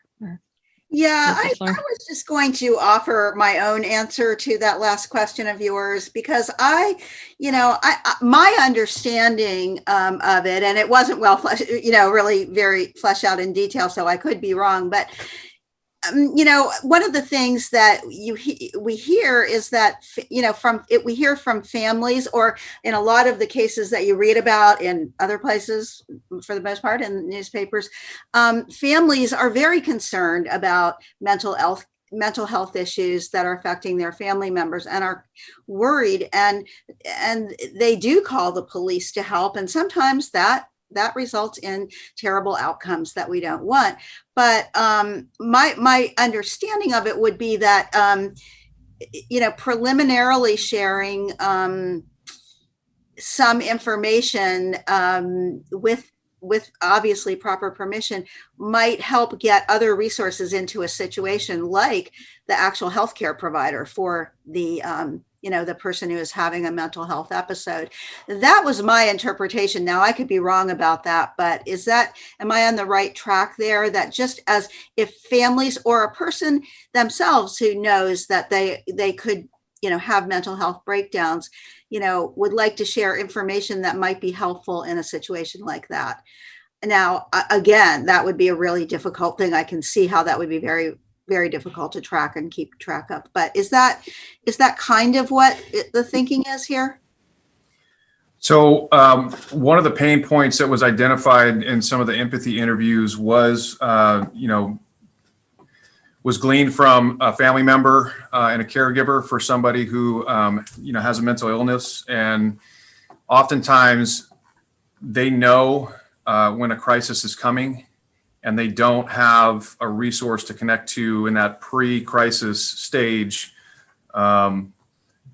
There's really nowhere for them to go, and it's a point of frustration for them. And so what ends up happening is the crisis has to happen, and then they end up calling 911, and then the police respond. And so one of the ideas was, how do we establish, how do we collect information and be able to direct people to resources pre-crisis? So that was a part of the conversation.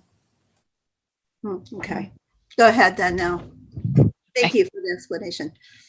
Yes, definitely. So yeah, that's one of the things that came through to me. there's a lot in the recommendations that I really appreciate and support. One of the things that came up in it, I think a few of them, is this resource need. And, I'm wondering if it makes sense to have a contract. I don't know if a contract is needed, an additional allocation to 211, but the idea that, as I understand it, currently somebody, an officer in the field, whether they be armed or unarmed, can push a button and be in instant contact with dispatch or other folks. If I say this wrong technically, feel free to correct me. But that idea to have that same sort of push button connection to 211 to say, look, I've got a family member who is looking for XYZ resource. I know when I've done ride-alongs, that's actually a role I've filled because that's my background. And on the one hand, I definitely want staff to have that. And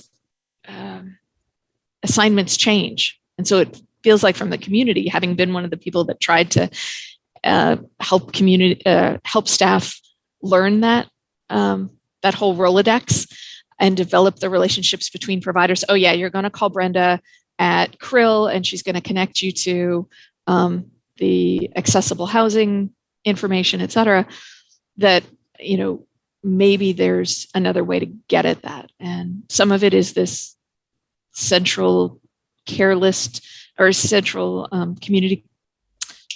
care coordinating conversation that we talked about, more related to the Let's House Hayward, but some of it may be using the resources we have on hand, either nonprofit providers or 211, to try and brainstorm. I know, not entirely sure how that works out, but I feel like that needs to be in this consideration potentially.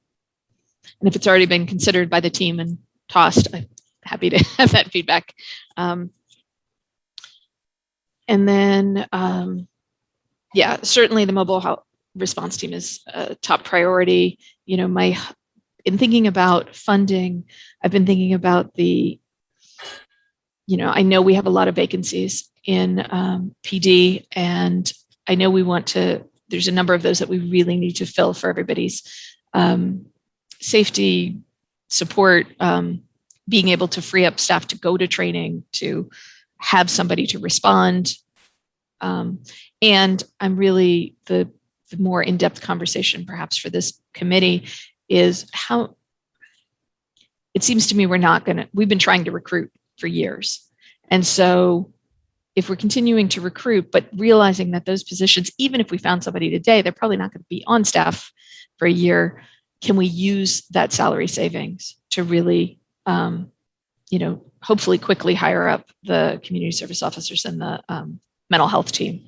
And that mental health team, whether it's housed in fire or PD, is able to respond without patrol needing to be there. I understand that's a major problem with the current CAT team, and that it works differently for cahoots. And that's the model I hope we're moving to, is that we really, and yes, it may be a little riskier to not have it be officially safe all the time, but there are lots of professions that walk into crisis. And I think it is time we have that opportunity. Councilmember Lamnon, you actually, so that is one of our, will be probably one of our key recommendations when we come back on the May 18th work session, is leveraging some of the vacancy savings, recognizing the sort of ongoing vacancies that have occurred in PD over the years. And the chief and I have been talking about that. So is leveraging some of the savings from that to fund the pilot programs. So that is perfect. Will be one of the recommendations that comes on May 18th. I appreciate that, because I don't think it necessarily needs to be a ton of new funding to get some of this done, especially on a pilot basis. Zachariah wanted to add something to that answer. Yeah, if you don't mind. We did discuss this also in our group, in our team, and then also in sort of broader group context. And in terms of our task, really wasn't thinking too much about the budget, but I think I'll share this just because I do think it's useful in context. So some of the thoughts we did have about the mobile health response team for funding was exactly what City Manager McAdoo was just sharing, that's a lot of us on the team felt the same way.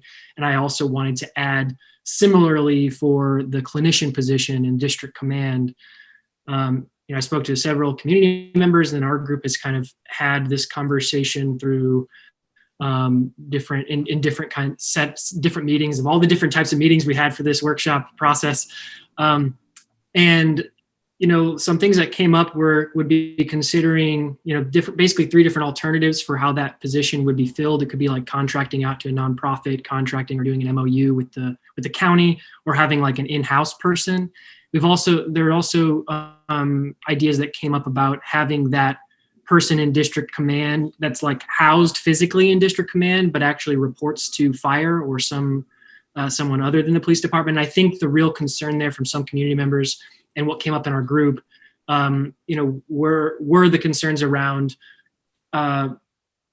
just folks feeling uncomfortable with like anything that is going to contribute to expanding the police budget beyond its current state. And so using those vacancies to fill all those different positions if possible.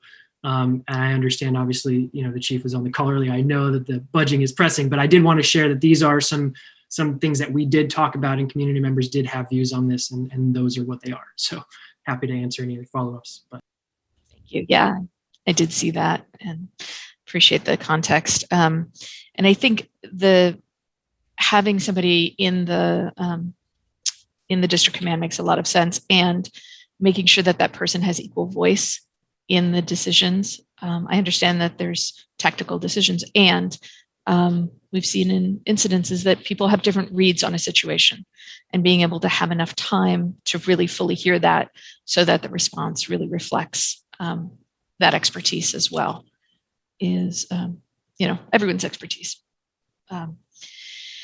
And then in terms of the training curriculum, I think there's an opportunity there to maybe have that be like topic.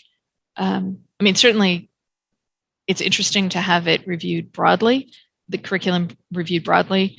And I acknowledge the post considerations in that, but maybe to focus on one topic, and communication is one of those things. I remember looking at one of the body cam videos and realizing that what PD was asking for, which was their training to ask in this way, I'm not faulting that, was received by me, who had never been in that situation, completely different than would have been expected.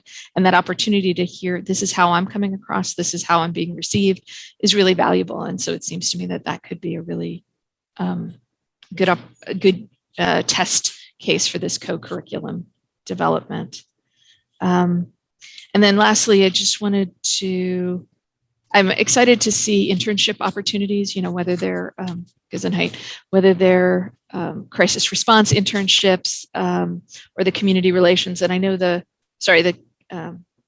social media internships. I know that one's considered for a little bit later down the line, but I wanted to throw out there that that I'm already working with Pilot City regarding kind of a city communications thing. We already have a place for that.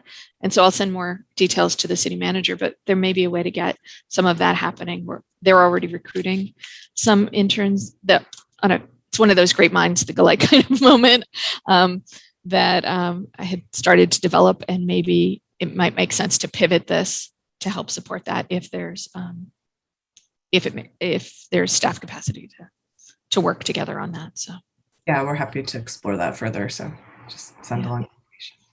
Yeah, I'll talk further about that. Okay, I probably have many more things to say, but I will yield the floor. Thank you so much. It's a big subject, I know, but we'll go to Councilmember Wahab. Thank you, Mayor. I appreciate some of the questions, some of the comments as well. So I do want the public to understand that this is a very heavy topic, in the sense that we have several attachments and dozens of pages that I do feel that it's appropriate and important to read. Obviously, we are not focused on every single item, but I think it's a disservice if we are to speed this process up without thinking further as to how is this going to affect folks. I do have a couple questions if our city manager or chief or captain would like to address.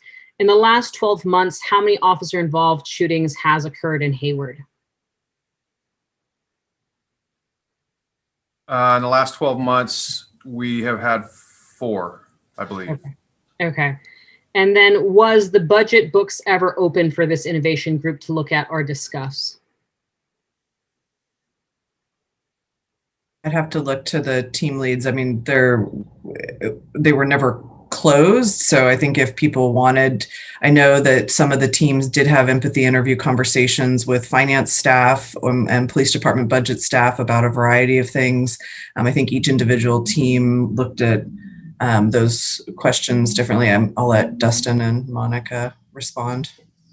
Yeah, I won't speak to what took place in the engagement necessarily, but our budget is online 24/7. Folks are able to go onto our website, not just to see the city's budget, but also through the transparency portal. They can dig into things down to nearly the transaction level for all departments, not just PD, but it's available 24/7. Okay. And Monica Davis, did you, Monica. I was just going to add, in coaching the Team E resource allocation, there are several requests for additional information. And so staff, the coordinating team, put together and pulled a lot of that detail and shared that with the team. Okay. And primarily, the reason why I bring this up is because this was one of the things that obviously the whole purpose of, lean innovation and talking about police budget. I do want to state high level that one, I really do appreciate everybody working on this. I know it's been weeks and hours and hours and hours of people's time dedicated to kind of talking about this, not only our commissioners, but our staff, PD, fire, and just, even all of the empathy interviews. Obviously somebody had to want to talk and discuss and share their story, if you will. So I do appreciate the collaborative spirit of this. I think it's incredibly important. Now, the one, I'm going to highlight a couple of my concerns first. Just again, very high level. I am very concerned about the registry, the mental health registry. That is a concern that I have primarily because HIPAA laws are incredibly vital and important. I work with HIPAA laws and public health information on a regular basis. I do not think that we are adequately trained or have the capacity to really do that at this point in time. So I do just want to highlight that. I also don't want to further stigmatize anybody that has a mental health concern or feel that they have to register with, law enforcement or public safety individually. So I personally will be very cautious and most likely opposed to anything like that. Part two is that, the district command unit, which I have had, some time and spent with, I actually really, I've talked about this publicly as well. I do enjoy the work that they do. I think that they are a great team. But when we talk about policy, it is not about the individual members and the trust we build. It is about institutionalizing the trust and the process and the procedure and overall the policy for teams. So I just want to highlight that. The district command unit will still be in play. I understand a lot of people want to take certain things out in regards to the police department. They still answer domestic violence calls. They still answer, I hate to say it, hostage negotiation situations and things like that. So I am supportive of a clinician being a part of their team. However, I would also like for that clinician, again, to be reporting to fire and eventually, hopefully, a true mental health program that we as a city back and sponsor. So I do want to just highlight that. The other thing is that I do like I think we truly need a call analysis. Our police department handles roughly about 39% of the calls. The other calls go to different areas of our city departments. And I do want to understand more in depth the types of calls that come in, the types of responses. Obviously, when people call in, they don't always know, it's a Mr. John Smith out there yelling at his neighbor who's named, Jane Smith or so forth. Sometimes it's just random strangers. Hey, I'm seeing a guy, he's acting erratic, so forth and so forth. So I do want to give, a little leeway to our call center, but if we are able to train up individuals to be able to ask 1 or 2 questions at the very beginning, do you think that this is a mental health situation, somebody's emotionally out there, or whatever the case may be, as well as fully staff up our call center. Our call center are working overtime ridiculously. They are working, even with COVID and everything like that, they are completely understaffed. And I do want to highlight that as a significant concern. I also want to address something that's not here. At least I did not read it in any of the things that I went through. I would like for a whistleblower hotline that actually protects officers that do want to report in things that they have problems with, that does not go to HPD, but maybe our city manager, city attorney, and HR department.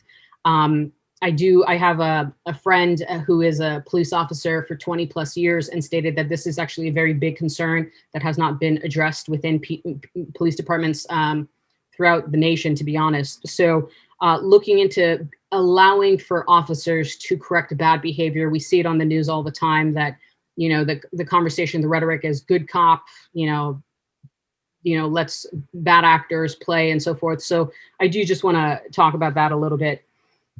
I do have a question in regards to investigations. Police, to me, we're always going to need to see what happens to the crime that occurs in our city, the investigations, the follow-up. How many crimes have we solved, out of the reported property theft, after the reported car break-ins? I would like, and again, I think you guys know this, I'm really into metrics. I don't see enough metrics as to the outcomes. We have, this many, break-ins happened, but nothing in regards to the follow-up as to how effective are we actually following some of these crimes. So I do want to highlight that. And I hope that we continue to see that. And that's my expectation of our police department. As well as HUSD. HUSD did vote more recently in this last, I want to say, year or so, to not have school resource officers. I don't want to repackage one of these plans and say we're going to go back into the schools via some other method. If HUSD does not want us in their schools, we should not be in their schools. And I would like to highlight that as much as possible. Trust, again, is not through just education. Everyone knows what an officer, for the most part, does. Trust is built on making sure that we can actually feel comfortable engaging with an officer as to the outcome. And that's obviously with the things that are happening in our city, hence the multiple officer involved shootings and so forth. So I do want to highlight that. I also want to highlight the fact that we need a resolution for fiscal year 2022, if anything is to be ongoing and long-term plan. I know I've stated that in our last budget meeting. And when we talk about resources, community resources and city resources, I have asked multiple times for our community to do an inventory of the nonprofits we have in our city, the organizations we have, the clubs, whether it's the Rotary, the Kiwis, you name it, and seeing how we can actually engage a full-scale citywide model to provide opportunities, internships, and whatever else for our youth. I don't think that we do that enough. And like I said, the fact that we have 5 mosques in the city of Hayward and I still have to provide the phone numbers to the mosques is concerning for me. The city overall, the residents have stated in their survey that they do desire for more than public safety, such as mental health services and emergency services and so forth, as well as a distribution of funds to support housing and other community services. And I'm fully supportive of that. I do want to highlight that I want to minimize the police department's interaction with community that doesn't relate to crime or investigations. I think that we've put way too much on our police department to do everything that they can. And granted, it is the largest department in our city, and governments, when we have lower income, we make people do more work, and it's really not fair to them. They have consistently stated, even in the survey that they filled out themselves, that they are not interested in doing homeless related issues and addressing those things, as well as mental health. So I really want to see that completely removed. And we do need to fund community needs. And I hate to say it like this, and I'm just going to say it. Our biggest concern here that is not at all addressed is we need to ensure that HPD doesn't shoot and kill anyone. That is the big elephant in the room. I know it's uncomfortable for a lot of people to discuss very openly and actively, but that is the main purpose of the concern around PD. And it's not to say that, we understand that PD has split-second decisions. We understand that things that happen in other cities do affect the rhetoric and the political will of residents in our city, but also the fact that we also have to admit that we have some problems. So I really want to highlight this as a main area that we need to also focus on, because none of these policies, none of them that we have right in front of us, none of these plans address that. So I just want to highlight that. And then the call center, obviously you guys know I want to remove it from PD and make it very robust, train staff, and have the police department, work with the fire department to ensure that it's workable for both. 311 is still a concern for me because the immigrant community will not know 311 nor 211. For example, I've asked my father, he's been in this country for 40 plus years, and he is unfamiliar with 211. So it's going to take a great degree of education and promoting that. Another policy, if we are going to talk about policies, is potentially even how we hire our PD. If we are going to hire people with 4-year degrees, and things like that, as well as the tools they have. Have we actually really looked into different tools that are non-lethal besides the weapons that we have at play? So I do want to highlight that. But as far as the plan A, plan B, and plan C, I will say consulting for item number 1, consulting from the Cahoots model is important. They do have options out there that they provide consulting services. I think this is important both for the overall program for the mental health and mobile health response team, as well as the call center. I do want to say that I do support the mobile mental health response team. I want it fleshed out. I want it Hayward specific 24/7. And I know a lot of us I've heard at least that the county is supposed to provide mental health services. Well, the county is also supposed to provide a lot of the housing services. They are the ones that get our tax money from the A1 bond measure, but we are the ones that do the housing locally. So I do just want to highlight that. I want it very Hayward specific. And the district command behavioral health clinician, like I said, I think that it's good, but the reporting definitely needs to be with fire.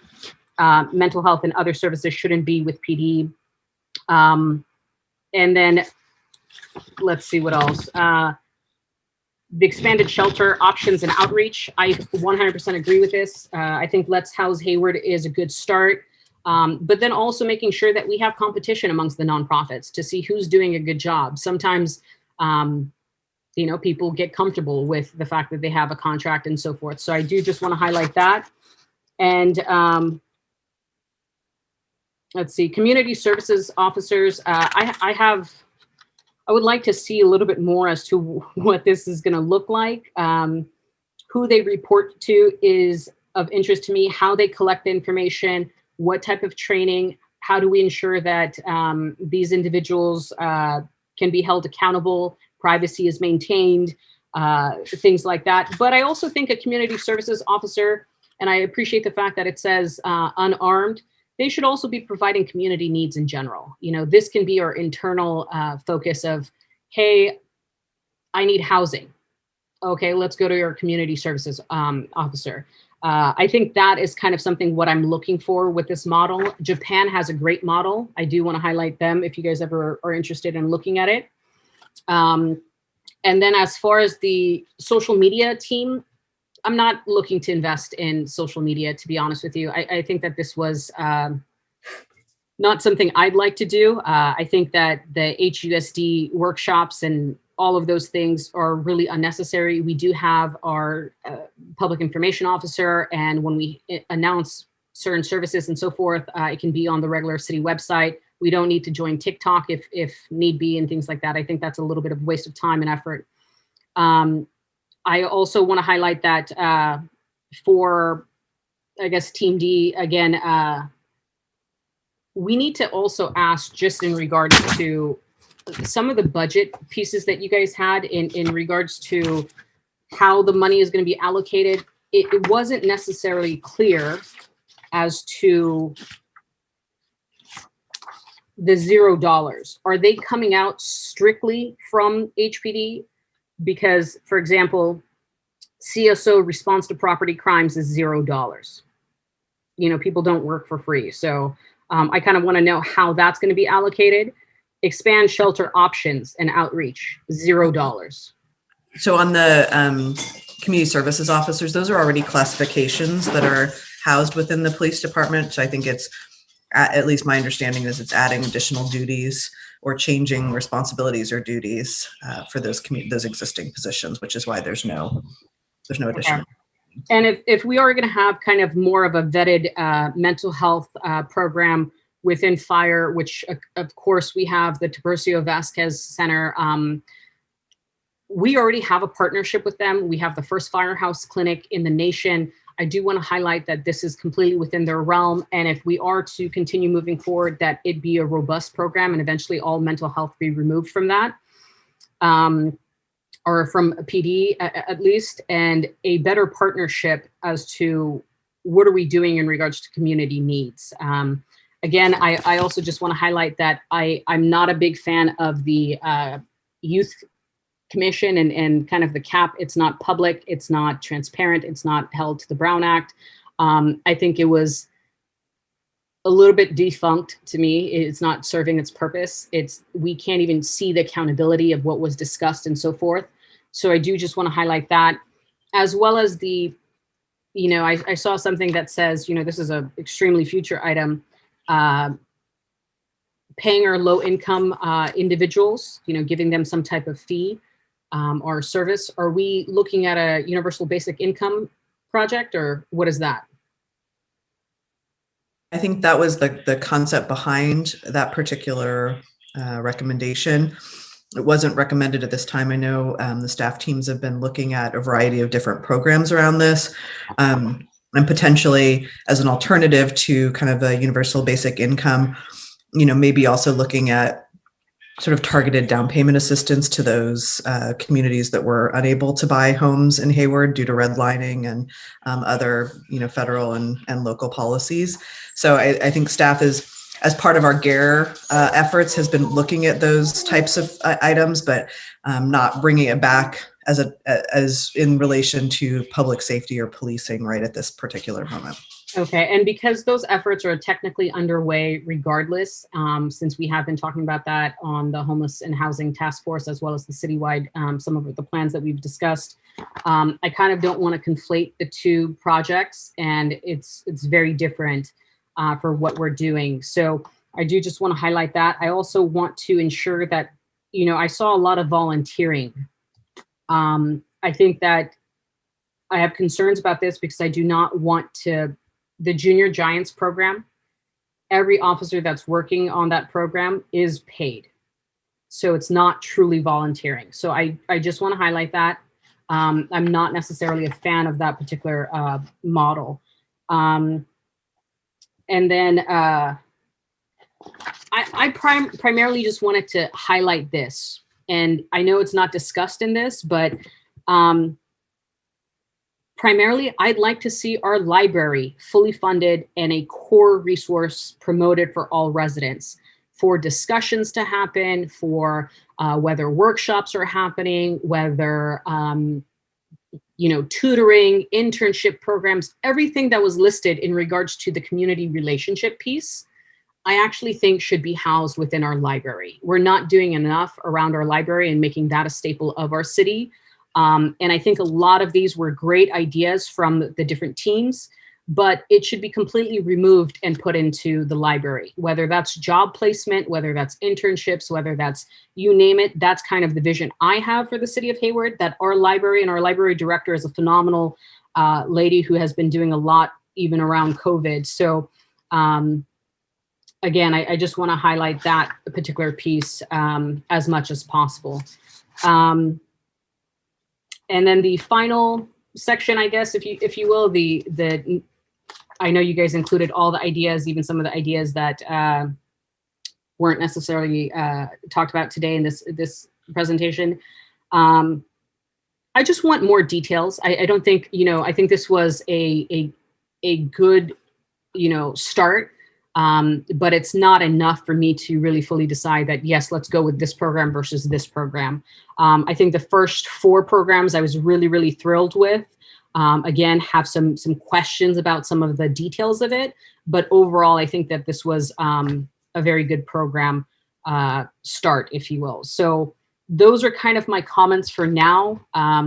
Again, I really do appreciate this. I do appreciate the activists that have called, emailed, texted, and so much more. I know that this has been kind of a long process, but and that kind of actually brings me up to the Hayward Concerned Citizens letter that they sent in that was part of this. There's a lot of agreement, and that's what I really want to focus on. The agreements that, people had were important. For example, the health clinician, yes, of course. In regards to, it clearly states that, on the last part of the page, it says something like, would prefer a focus on addressing affordable housing and the unhoused. We 100% agree with that. And partnerships with mental health and socially appropriate oversight. There's a lot there that I think we can definitely agree to, as well as the Hayward Community Coalition. A lot of the work that they've been doing is pretty much some of the things are presented, and obviously there's more to do. So I really just want to give kudos to the community activists in our city. Your input is incredibly valuable to this process, and I know that this is something that everyone wants to see significant change in. And at the end of the day, we need to reevaluate our priorities and how we do policing, and that's the main point of this conversation. So thank you. Sorry. No, that's not a comment on you. Thank you for your comments. Yeah, so I will just start by first of all saying thank you to all the participants. What an amazing body of work for such. Oh, I'm sorry, Zachary. Yeah. Zachary, did you want to say something? I apologize to interrupt you, Mayor. I didn't mean it. I just wanted to elevate a point of that our group had discussed that came up in Councilmember Wahab's comments, and I wanted to say, our group I thought a lot about police violence. That was kind of the core, and we absolutely agree and think that that was the chief sort of issue that we were thinking about in relations to homelessness and mental crisis response. And so I just wanted to reiterate from our presentation some of the figures, that these kinds of proposals, like we know evidence suggests they'll lead to reduced injury, reduced violence, reduced use of force, and specifically reduced deaths, most importantly. In LA County alone for that program, the LA County Sheriff's Department admitted that at least 8 people would have died at the hands of police officers had their sort of MET program not been implemented. And so I just wanted to reiterate that, and I appreciate you elevating that, Councilmember Wahab. It's such an important issue, and I think should be the focus of our work here. And we did think so much about that, and that's the core of our proposal and what it's aiming to address. And I appreciate that, because the number one reason of removing mental health and homeless calls from the PD is primarily because they are our most vulnerable community members. They don't have a lot of resources or family support or whatever the case may be. And they are largely, the victims of, shootings and, incidents like that. So I do want to highlight that. I also want to highlight the fact that, it doesn't solve the big picture in what we want to do regarding officer involved shootings. And I think that we need to do more. We are not, free to say that we don't have these problems in Hayward. We absolutely do. The 2 policy recommendations that were listed that, we don't do the carotid hold, as what I'm, educated on stating, we didn't do that out of the goodwill of, improving our public safety. That was specifically a request from Governor Newsom. And I do want to highlight that we need to do more in regards to the post training as well. We don't have jurisdiction over post, so I do want to highlight that. And again, we need to do a lot more. And the areas that we have no control over, we have to admit it and potentially write to our legislators and even more to kind of highlight those things. All right. I think I recall that our police chief did end that practice prior to Governor Newsom making his edict, but we don't have to. I overall, based in regards to those last comments by Mr. Okenda and you, that I do think a lot of, I think that this body of work very much reflects and very much relates to trying to reduce officer-involved shootings. I mean, because they come from situations in some, not all cases, but in some, they have come from in terms of people experiencing mental health issues. And so I think that this all does fit together and relate very much to that issue. It is clearly an officer involved, actually not shooting, but there have been in Hayward, it was an officer involved shooting, I think, that has really prompted long before the George Floyd case, that prompted us to need to do what we're doing right now and really look into how we're doing police and what the issues and what the role of mental health plays in all of that. And it, of course, was the August Gonzalez case, which was tragic and certainly involved a serious mental health issue. And had we had some of the things in place that we're talking about here, may well have been prevented. And so this conversation is taking place in the aftermath of that, and in a time in our country where things did explode, and justifiably so, because of what we saw on the part of the treatment of George Floyd and the actions of Officer Chauvin in Minneapolis. We are not Minneapolis, and I am very convinced that we do not have people on our police force that have that kind of an attitude. And if we do, they need to be off of our police force. And I think that will happen in the context of the leadership that we have right now in our force, and it really have had. But we, it makes me sad that that some have taken a very angry and hostile approach toward our police department.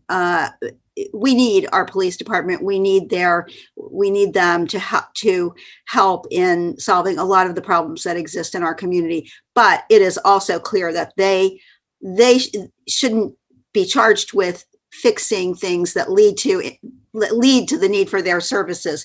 We are in charge of that, and we need to really look at how we can lessen the need for policing in other ways that don't actually involve police. I think that you see in the in the survey and in the comments that we have gotten that our community is divided on whether the police are really bad and should be shoved aside and punished and reduced in their in their budget, and people who do not believe that, and who believe that they want to see more presence of police in their communities because they do feel unsafe and there are crimes that are happening. But I also believe that the majority of our community supports what we're trying to do here and does not want to see the kinds of things that we have seen here and other places that we regret having happen. So I think the community is behind the effort. But I don't think it means they want to really marginalize the police. We need them as partners. Even on the mental health issues, consider when somebody experiencing a mental health crisis has a weapon and is intending to harm other people. Those are incidences that the police are going to have to be involved in, but that may be better diffused and have better results without injury or death if we involve mental health people. And so I think that's the overall thrust of what we're looking at in these recommendations. And I think that is a good direction to go. And I would just point out that just this morning in the San Francisco Chronicle, I actually still get delivered and read the real newspaper that comes out in paper. But I know a lot of you do read this paper too. And this morning, a headline on the Bay Area section was Justice Department blasts mental health care.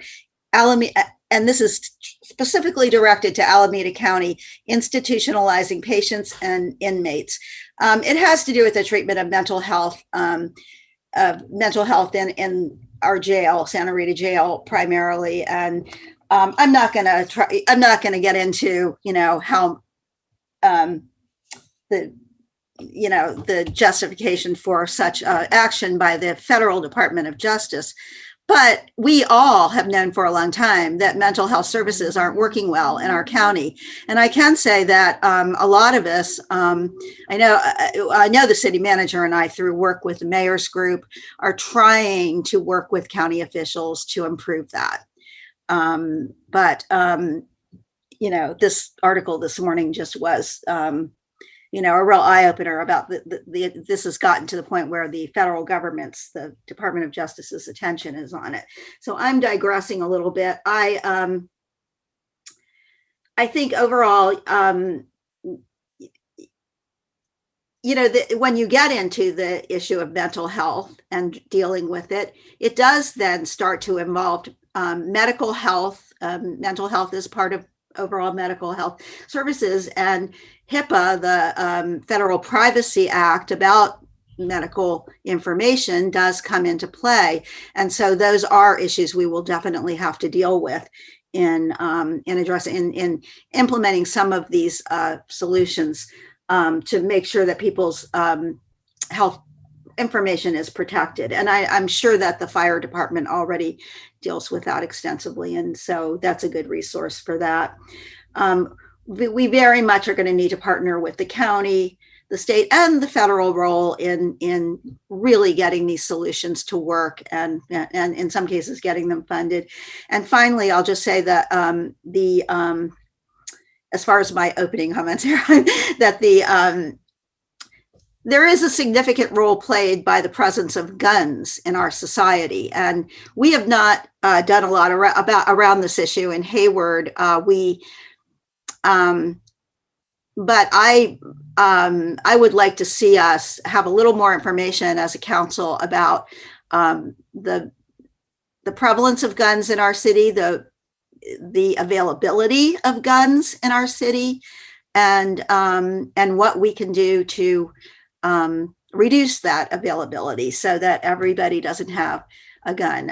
And this also, I think, can contribute to officer-involved shootings when, police officers who are called to scenes know that many people in our community have, very serious arms that, they can use, and they are out there. So, those are some of my overriding concerns, but I will say that I really liked a lot of what I saw in here. And I do very much thank all of the participants for the hours that you spent doing this.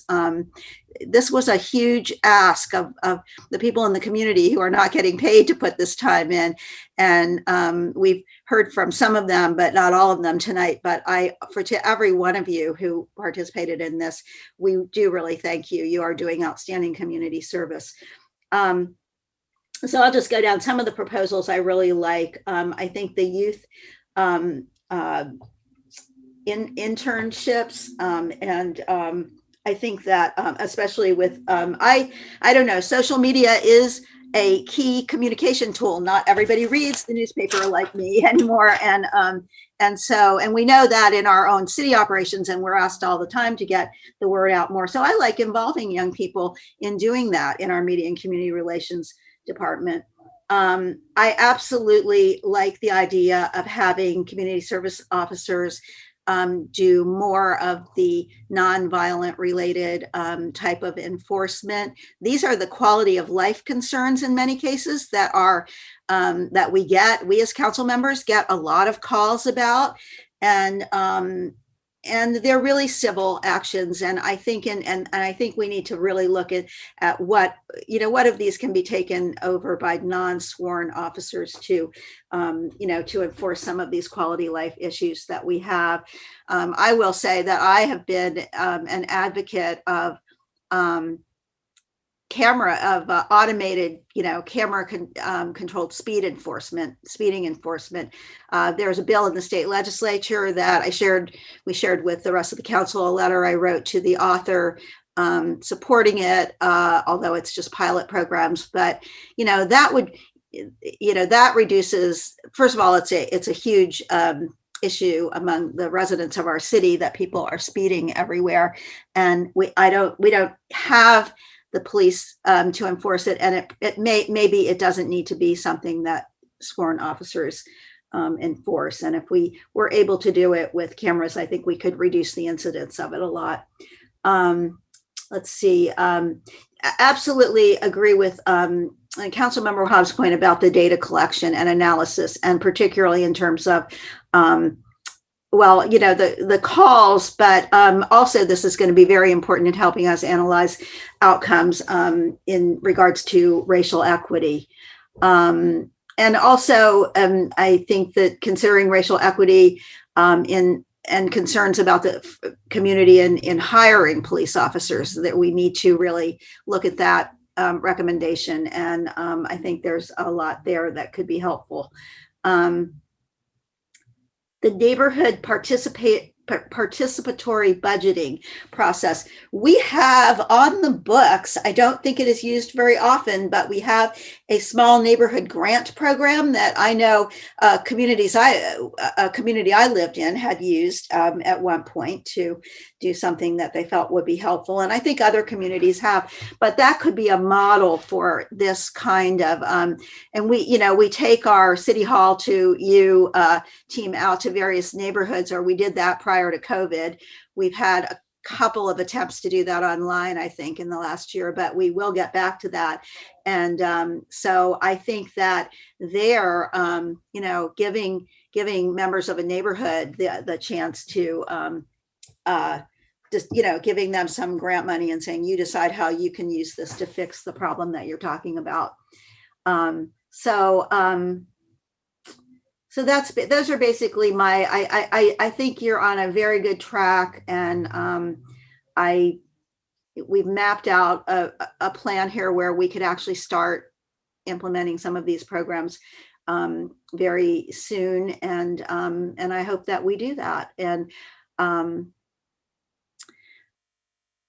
I just like to say that in all of this, and I do think one of the heartening things is that these policy innovation workshops were conducted with people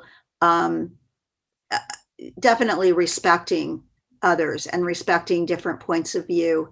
And that's how I would like to see this conversation continue as we move forward. So thank you. And with that, and Zachariah, you have your hand up again. I apologize. I know I've taken a lot of time to speak, but I just in the sentiments that you just raised, Mayor, I wanted to also say from my experience, I'm really grateful for this process. There were ways that it exceeded expectations and ways that it didn't meet expectations. And that's the mess of a process like this and doing it for the first time. And I just wanted to say, I know what you just said, that our group, our team, we have a really solid camaraderie. I think getting to know staffs from fire, from PD, going out and joining them in the work that they're doing, it really, it was a really valuable experience. And I think that leads me to want to just, end on this note. I personally, and I know so many members of the community and other participants would love to be a part of the implementation process, because I know that my relationships with our team members is going to be ongoing. I'm already talking to Sergeant Faye Maloney with the Community Policing Unit, and I want to continue to do that work. And to the extent I can be involved in other members of the community can, be used as an asset in implementation. As Councilmember Wahab mentioned, defining metrics, identifying those things that we really want to measure success in these different areas. Like, I just hope that the council will use us as assets and tools. And I wanted to leave it there that, again, I'm just really grateful for being able to participate. And thank you so much to our team and to the rest of staff and the community members that participated, because it was a huge chunk of time. And we all, I feel like, took a good step together. So thank you. And that's what it's going to take, a continuing effort. But we have the people in our community who are ready to step up and do that. I truly believe we have a very compassionate community.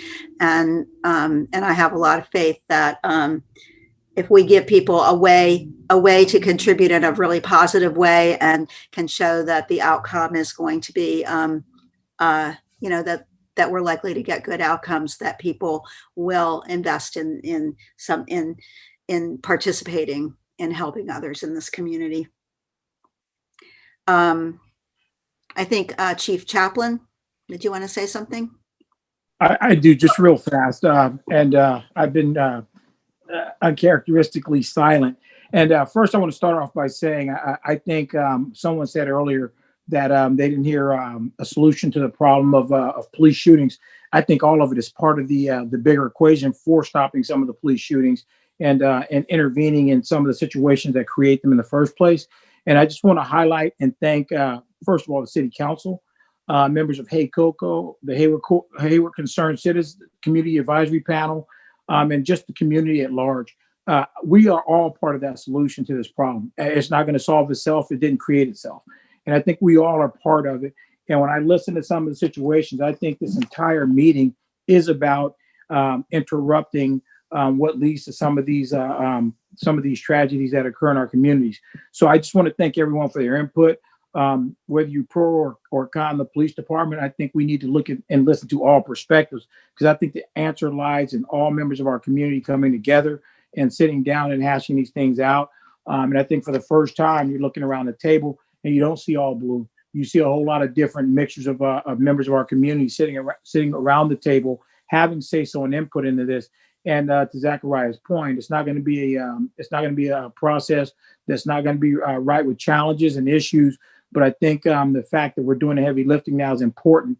And you were right earlier when you said it, Madam Mayor, that we moved before the state moved on banning the karate restraint and some other things. And we're going to continue to innovate in Hayward and try to get to a place where we're not falling behind in things that are going to be indicative of positive change and good change in the city. We're trying to stay in front of it and try to get in front of it. So I just want to say I want to thank everyone that's put the hours in this work. I know a lot of folks that are popping up on these squares on my feed here have been working and burning the candle at both ends, and their hearts are really into this thing. And I think you all should be commended. And we're not at the end of this journey. I don't even think we're in the middle. I believe we're at the beginning of it. It's going to be a long journey, and I appreciate all participants in this. And I'm jumping in with both feet, and I'm willing to listen to any solutions that anyone has that can get us to the finish line in this thing. So thank you all. I appreciate you, and you are definitely part of the solution to this. Councilmember Wahab. Thank you. Thank you, Chief. I appreciate your words, and yes, I was waiting for you to say more. I think we've talked a lot about this and haven't heard much from you in the last couple months. So I'm glad that you shared your final points. I appreciate the fact that you want to be kind of leading the city ahead of the times, if you will. I do want to highlight that I think that some of the things that we need to definitely discuss is basically use of deadly force and opportunities to find alternatives, specifically alternatives that work and, people don't make mistakes and things like that. And I think that's something definitely I'd like to hear from you as the leader of the, police department to, potentially raise to us. Also just want to highlight in regards to violence in general. It's not something that is comfortable to see, and we see it a lot on different news, areas and so forth. And I just want to highlight that, the community groups that have been speaking out, that is their primary concern, right? is making sure that all community members are safe. So therefore, proposals here of fund a mental health crisis response team, that is definitely something I fully support. You know, the 911 center moving away, fully support, and obviously funded and so forth. And addressing kind of the needs of society, whether it's, you know, housing, you know, which I'm very proud that the work that we're doing on the homeless task force and hopefully continue to be doing more there. But as well as, like I said, jobs, internships, some of the proposals here, I like the thought behind it, but it doesn't all have to relate to, you know, policing. It's basically larger of what we can do for our society. And if we have our library department kind of initiating how to apply for a job, how to do social media, how to do internships, where they can be a resource, I think that's incredibly important. So I do just want to highlight that, and hopefully, you know, maybe we do have a social services department down the road. So thank you guys all. Yeah, and that's, you know, like you've really pointed out, it is a team approach, and it's going to involve all of our departments. And, you know, I think you had asked about some of the proposals not having a dollar amount, but maybe that's because they are already being financed. And I neglected to say that I really fully support something that's come up both in this and in the Let's House Hayward plans. And that is there's not a one size fits all solution for a lot of people who are without shelter. And we need to add some of those other quivers in is that the right metaphor, in our or repurposing is basically kind of, you know, we have the thought process. It's just, how do we repurpose this to make it work in our city? Well, yes. And you know, the two specific ones that came out in the Let's House Hayward were were supported encampments and car parking, you know, a place where people who have cars or vehicles can park safely, have some services. Those are not easy things, or certainly not inexpensive things to set up, as I know from some of my colleagues in other cities that have done that. But I think those are things we need to add. So it is going to take a coordinated approach by the whole city staff. And I think this was a great, you know, a great effort to come together with different parts of our city team and members of our community. And so it's not over. Madam City Clerk, would you like to have the final word here? I mean, City Manager. Why do I keep doing that tonight? I'm sorry. You know, Mary, let me just yes. Very accomplished. I don't mind, you know. She's not even here tonight. I don't know why I do that. No, I want to thank everyone for the thoughtful comments, and just again express my sincere appreciation. I know this was a messy process, and I know it was not easy, and I know a lot of stress, a lot of sort of anxiety around it, and I'm really, that's kind of, you know, this issue is not clean or easy, or, you know, otherwise these issues would have been resolved many years ago. So I think I'm just grateful for the opportunity that these teams allowed for that dialogue. And I hope that that will be the way that we approach this moving forward, that there is dialogue and communication, and that we are including all of the stakeholders in the process, and trying to hear voices equally in that process. So I just wanted to share that thought. I wanted to just say again, reiterate, we will be coming back to council on May 18th in a work session to walk through the funding recommendations and kind of where we go next with the proposals that you heard this evening. So, to our city manager, I have a quick question for you. The proposals that we have, and granted, like I said, it's many of them and requires a lot of, you know, attention and so forth. Are we able to provide a little bit more lead time for residents as well as other individuals that potentially may vote on it, a little bit more lead time to review it, discuss it, you know, process it, number one, and make it a little bit more digestible as we move forward? Because this is not a this is not a tomorrow type of decision. It's, long term that we're really trying to change things. Can we do something around that? I think, we do have the webpage where we've been posting sort of everything related to this project. And I think we can definitely put the recommendation sheets up there, and the sort of, I think obviously a link to this meeting so folks can watch this. The staff report should go up there. It's a good spot for like kind of a repository of all of the work that's related to this. And so, I didn't hear any dramatic changes to the project list tonight. And so my thought is, feel free to provide comments. If you have comments on the projects, or if community members, they can send an email to that community@hayward-ca.gov email as well. And staff will be monitoring that email box and can sort of take additional feedback as we go into that May 18th meeting. So happy to. And any potential to remove redundancy as well. Yeah, we can look at that and make sure that we've cleaned up the list. Perfect. Okay, and Councilmember Lamnon, one final comment. Thank you. I appreciate that. Thank you, Mayor. I think the question of community engagement going forward and the need for continued dialogue, there's a couple issues that I know. There's many issues that the group flagged, a couple others that I flagged, like policy conversation around proactive policing, non-lethal tools. There's a couple others in there that I don't have right in front of me, but not tonight necessarily, unless you have a ready answer. But one of the things I'm hoping we can talk about on the 18th is, what does that framework look like to have a discussion space for the collaborative conversations that have been raised by a number of people tonight about these deeper policy issues that we need to get to. Yeah, and we can, we'll give some thought to that. And I know some of that discussion will occur within some of these projects, like the training curriculum, some of those other projects, but then there's also, I think, an opportunity for that bigger conversation as well. So we'll give it some thought. All right. I see the chief's hand still up, but is that just because you didn't lower your hand?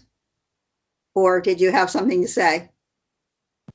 Well, just real fast to the point that was just raised by the council member. We are actively exploring outside training options as we speak. Some of them have been brought up by members of the community. And so stay tuned for that. All right, stay tuned for the continuation of this very interesting discussion tonight. And again, thanks to everybody who contributed to it. And we will next take it up, I believe, May 18th. Is that what you said? At the City Council. Thank you, everyone. And with that, we are adjourned, I think. Thank you. Bye. I hope nobody has any announcements. You don't, do you? We are adjourned. Today we will spare you, Mayor. Thank you, Mayor. Recording stopped. Thanks, everybody. Thank you, everyone. Good night. Everyone.